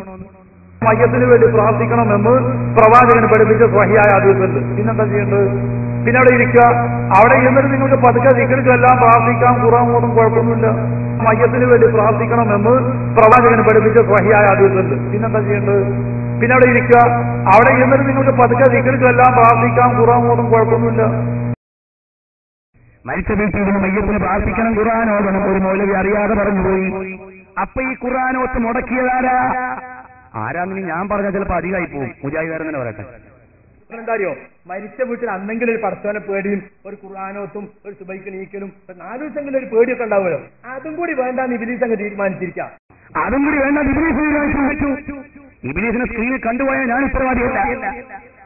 അപ്പൊ സഹോദരന്മാരെ മനസ്സിലാക്കണം, അല്ലാഹുവിന്റെ മതത്തിന്റെ ആധികാരികമായ കലാമാകുന്ന ഖുർആൻ, ആ ഖുർആൻ മരണപ്പെട്ടവരുടെ വീട്ടിൽ മരണപ്പെട്ടവരുടെ അടുക്കൽ ഇരുന്ന് ഓടിപ്പോയാൽ ഒഴിഞ്ഞുപോയി, ഒരു കൂലിയും കിട്ടൂല എന്നൊരു മൗലവി പറയുന്നു. എന്നിട്ട് അതിന് നേരെ വിളിക്കുന്നില്ല അവിടുത്തെ മൗലവിമാരും പറയുന്നു. ഇനിയോ ഒരു മൗലവിയെ പറയാണ് മന്ത്രം പാടില്ല. മന്ത്രം പാടില്ല എന്ന് പറയുന്നത് മന്ത്രം പാടില്ല എന്നൊരു മൗലവി. അയാൾ പറയും എന്താ ചികിത്സ, ഡോക്ടർമാരെടുക്ക പോകണം എന്ന് പറഞ്ഞിട്ട് നിൽക്കാം. എന്നാൽ ഒരു കാര്യം മനസ്സിലാക്കിക്കോ, നമ്മുടെ വാപ്പ മരണപ്പെട്ടാൽ വാപ്പാന്റെ അടുക്കലിരുന്ന് ഖുർആനോദനം. ഖുർആനോടുന്ന സ്ഥലത്തെന്താ ഇറങ്ങുക? റഹ്മത്തിന്റെ മലക്കാണ്. സിനിമാശാലയിൽ എന്താ ഇറങ്ങ? അതാതിന്റെ മലക്കാണ്. അപ്പൊ എന്റെ വാപ്പാന്റെ അടുത്ത് എല്ലാരും കൂടെ വന്ന് കശപിച്ചയുണ്ടാക്കണോ? ആണും പെണ്ണും കൂടെ കടന്ന് ബഹളമുണ്ടാക്കണോ? അതല്ല റഹ്മത്തിന്റെ മലക്കിറങ്ങണോ? ഓതിയതിന്റെ കൂലി വാപ്പാക്ക് കിട്ടുമോ ഇല്ലേ എന്ന് രണ്ടാമത് പറയാം. കിട്ടിയാലും കിട്ടിയില്ലെങ്കിലും വാപ്പാന്റെ അടുക്കലിരുന്നുകൊണ്ട് ഖുർആൻ ഓതിയാൽ അവിടെ റഹ്മത്തിന്റെ മലക്കിറങ്ങും. അത് ഹദിയ ചെയ്താലോ അതിന്റെ പ്രതിഫലം വാപ്പാക്ക് കിട്ടുകയും ചെയ്യും. കാരണം അവിടുത്തെ ഉമ്മത്തിന് വേണ്ടി മുഴുവൻ നബി സല്ലല്ലാഹു അലൈഹി വസല്ലം തങ്ങൾ അറിവ് നടത്തിയിട്ടുണ്ട്. അറിവ് നടത്തിയിട്ട് എന്റെ ഉമ്മത്തിന് വേണ്ടി എന്ന് ലളിതങ്ങൾ പറയുന്നു. അത് കണ്ടിട്ടാണ് ഞങ്ങൾ മനസ്സിലാക്കുന്നത്. അപ്പൊ ഓതിയിട്ടതിന്റെ പ്രതിഫലം ഹദിയ ചെയ്താൽ അതവർക്ക് കിട്ടുന്നു. ഇനി ഓതിക്കൊണ്ടിരുന്നാലോ റഹ്മത്തിന്റെ മലക്കവിടെ ഇറങ്ങുന്നു. അവിടെ ബഹളവും കലവിലയുമായാലോ റഹ്മത്തിന്റെ മലക്കിറങ്ങൂല. ലാ തദ്ഖുലു മലായികത്തുർ റഹ്മ ഫീ ബൈതിൻ ഫീഹി കൽബുൻ നസൂറാ. അതുപോലെ റഹ്മത്തിന്റെ മലക്കിറങ്ങാത്ത സ്ഥലങ്ങളുണ്ട്. ആ നിലക്ക് വാപ്പാന്റെ ജനാവിട്ട് പോകണ്ട. പിന്നെ മുജാഹിദുകളൊക്കെ വലിയ കോളിൽ വന്നെന്റെ പ്രസംഗം പിടിക്കാറുണ്ട്. ഇത് കാണാൻ തുടങ്ങിയിട്ട് കുറെ കൊല്ലമായി. നല്ല തന്റെ ഇടമുള്ള മൗലവിമാരുണ്ടെങ്കിൽ വിഷയത്തിന് വിഷയാടിസ്ഥാനത്തിൽ മറുപടിയൊന്ന് കേൾക്കാൻ താല്പര്യമുണ്ട്. ഈ റോട്ടിൽ നിന്ന് തിരുവനന്തപുരം എത്തുന്നതിന് മുമ്പ് പല സ്ഥലത്തും പല നിലക്കും നിങ്ങൾ റെക്കോർഡ് ചെയ്തിട്ടുണ്ട്. ധൈര്യമുണ്ടെങ്കിൽ പ്രമാണാടിസ്ഥാനത്തിൽ പറഞ്ഞോ. തൗഹീദ് എന്തെന്ന് മറുപടിയും പറഞ്ഞിട്ട് തൗഹീദ് പറഞ്ഞോ. ശിർക്കെന്തെന്ന് മറുപടിയും പറഞ്ഞിട്ട് ശിർക്ക് പറഞ്ഞോ. ഞങ്ങൾ ശിർക്കാണെന്ന് പറയുമ്പോൾ ആലോചിച്ച് പറഞ്ഞോ. ജീവനുള്ളിടത്തോളം കാലം സുന്നത്ത് ജമാഅത്തിനോട് പറയാൻ ഞങ്ങൾ തീരുമാനിച്ചു കഴിഞ്ഞു. അതുകൊണ്ട് ഇവിടെ ഒരു മൗലവിമാരുടെയും ക്യാമറ കണ്ട് നമുക്ക് പേടിയില്ല. മറുപടി വരണമെന്ന് മാത്രം. അപ്പോൾ അല്ലാഹുവിന്റെ പരിശുദ്ധമായ മതം അതിന്റെ എല്ലാ തത്വങ്ങളെയും പൊളിച്ചു കളയുക. ഒരു മൗലവി പറയുന്നു മന്ത്രത്തെ കളിയാക്കുന്നത് ഒരു മൗലവി. രോഗം വന്ന ഐക്കല്ല്, ഏലസ്, ഉറുക്ക്, മന്ത്രം, തന്ത്രം ഇതൊക്കെ ആരാ ചെയ്തുകൊണ്ടിരിക്കുന്നത്? റസൂൽ പഠിപ്പിച്ചത് രോഗം വന്നാൽ നിങ്ങൾ ചികിത്സിക്കണം. തദാവൂ, നിങ്ങൾ ചികിത്സിക്കണം. ഫഇന്നല്ലാഹ ലം യൻസിൽ ദാഅൻ ഇല്ലാ അൻസല ലഹു ദവാ. അള്ളാഹു ഒരു രോഗം ഇറക്കിയിട്ടുണ്ടോ അതിന് പ്രത്യൗഷധവും ഇറക്കിയിട്ടുണ്ട്. ആ ഔഷധം കണ്ടെത്തി ചികിത്സിച്ചാൽ ബരി അബീദിനില്ല, അള്ളാഹുവിന്റെ അനുമതി പ്രകാരം രോഗം സുഖപ്പെടുന്നതാണ്. അതിന് പകരം ഇവരെന്താ ചെയ്യുന്നത്? ഒരു തങ്ങളെടുത്ത് പോകും, അവിടുന്ന് ഒരു നൂല് ഒന്ന് കെട്ട്, ഒരു കെട്ട്, എന്നിട്ടൊന്ന് കയ്യിൽ കെട്ടും. അല്ലേ? ഐക്കല്ല്, ഏലസ്, ഉറുക്കെന്നൊക്കെ പറഞ്ഞ എന്താ അതിനകത്ത് ഉണ്ടാവുക? ഒരു കഷ്ണം കടലാസ് എടുത്തിട്ട് കുട്ടികൾ ടൈം ടേബിളിന് വരയും പോലെ തെരങ്ങും പലകും വരയുക, അലിപ്പ് ലാമ് അലിപ്പ് റാന്നൊക്കെ എഴുതുക, എന്നിട്ട് ഹോമിയോപ്പതിക്കാരൻ ഗുളികപ്പൊതി മറിച്ചതായി മടക്കുക, എന്നിട്ട് മെഴുകിൽ പൊതിഞ്ഞ തുണിയിലാക്കുക, എന്നിട്ട് നൂല് ചുറ്റുക. ഇതാണ് ഐക്കല്ല്, ഏലസ്. അത് സ്വർണത്തിനുള്ളിലാക്കിയാലും വെള്ളിന്റെ ഉള്ളിലാക്കിയാലും കടലാസിനുള്ളിലാക്കിയാലും ഒക്കെ സാധനം ഇത് തന്നെയാണ്.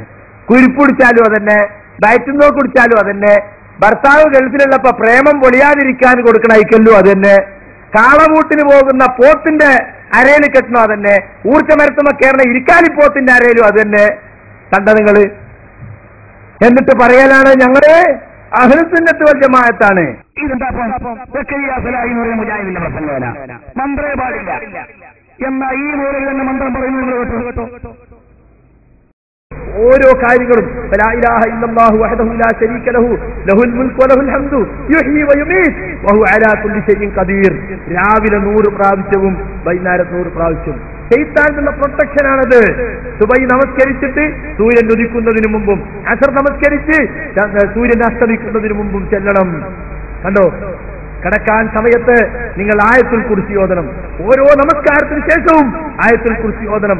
ഓരോ നമസ്കാരത്തിന് ശേഷവും ഖുൽ ഹുവല്ലാഹു അഹദ്, ഖുൽ അഊദു ബിറബ്ബിൽ ഫലഖ്, ഖുൽ അഊദു ബിറബ്ബിൻ നാസ് 3 സൂറത്തുകളും ഓതണം. മഗ്രിബിനും സുബഹിക്കും ശേഷം 3 തവണ ഓതണം. ഇതൊക്കെയാണ് നമ്മൾ ചെയ്യേണ്ടത്. ഓരോ നമസ്കാരത്തിന് ശേഷവും സുബ്ഹാനല്ലാഹ്, അൽഹംദുലില്ലാഹ്, അല്ലാഹു അക്ബർ 33 തവണ വീതം ചൊല്ലി 99 തികയുമ്പോ ലാ ഇലാഹ ഇല്ലല്ലാഹു വഹ്ദഹു ലാ ശരീക ലഹു ലഹുൽ മുൽക്കു വലഹുൽ ഹംദു വലാ കുല്ലി ഷൈഇൻ ഖദീർ എന്ന് അത് എന്ത് ചെയ്യണം? അതിൽ പൂർത്തിയാക്കണം. നമ്മൾക്ക് നമ്മളെ കുട്ടികൾക്കൊക്കെ എന്തെങ്കിലുമൊക്കെ വിഷമങ്ങളോ കരച്ചിലോ ഒക്കെ ഉണ്ടാകുമ്പോൾ നമ്മൾ എന്താ ചെയ്യാറ്?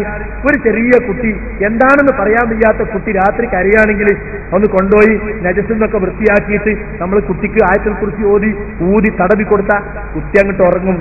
ഇതൊക്കെ ഇപ്പൊ ഖുറാഫാത്ത. നബി പറഞ്ഞു, നിങ്ങൾക്കൊരു സ്ഥലത്ത് വേദനയുണ്ടെങ്കിൽ ആ വേദനയുള്ള സ്ഥലത്ത് നിങ്ങൾ കൈവെക്കുക, എന്നിട്ട് ബിസ്മില്ല എന്ന് 3 പ്രാവശ്യം പറയാ. എന്നിട്ട് അഊദു ബിഇസ്സത്തില്ലാഹി വഖുദ്റതിഹി മിൻ ശർരി മാ അജിദു വഉഹാദിർ. കണ്ടോ? അള്ളാഹുവിന്റെ ഇസ്സത്തിൽ ഞാൻ അഭയം തേടുന്നു, അവന്റെ ഖുദ്റത്തിൽ ഞാൻ അഭയം തേടുന്നു. ഞാൻ അനുഭവിച്ചു കൊണ്ടിരിക്കലും വലുതായി പോകുമെന്ന് ഞാൻ ഭയപ്പെടുകയും ചെയ്യുന്ന ഈ വേദനയിൽ നിന്നും ഇത് 7 പ്രാവശ്യം നിങ്ങൾ പറയണം. എന്നിട്ടും വേദന മാറില്ലെങ്കിൽ വീണ്ടും വീണ്ടും പറയണം. അപ്പൊ വേദനക്കുള്ള മന്ത്രമാണത്. ഒരു രോഗിയെ സന്ദർശിച്ചാൽ രോഗിയോട് നിങ്ങൾ സാരമില്ല, സുഖമാകും എന്ന് പറയുന്നതോടൊപ്പം രോഗിക്ക് വേണ്ടി മന്ത്രിക്കണം, പ്രാർത്ഥിക്കണം. എന്താണ്? വെറും പ്രാർത്ഥനയല്ല, ഊതി കൊടുക്കലും തടവി കൊടുക്കലൊക്കെ അതിലുള്ളതാ, മന്ത്രത്തിലുള്ളതാ. അള്ളാഹു കൊടുക്കണം, മന്ത്രിച്ചു കൊടുക്കണം. നേരത്തെ പറഞ്ഞ പോയി അറിയുമോ? ഒരു കാര്യം മനസ്സിലാക്കണം, മരുന്ന് കഴിച്ചാൽ രോഗം മാറ്റും.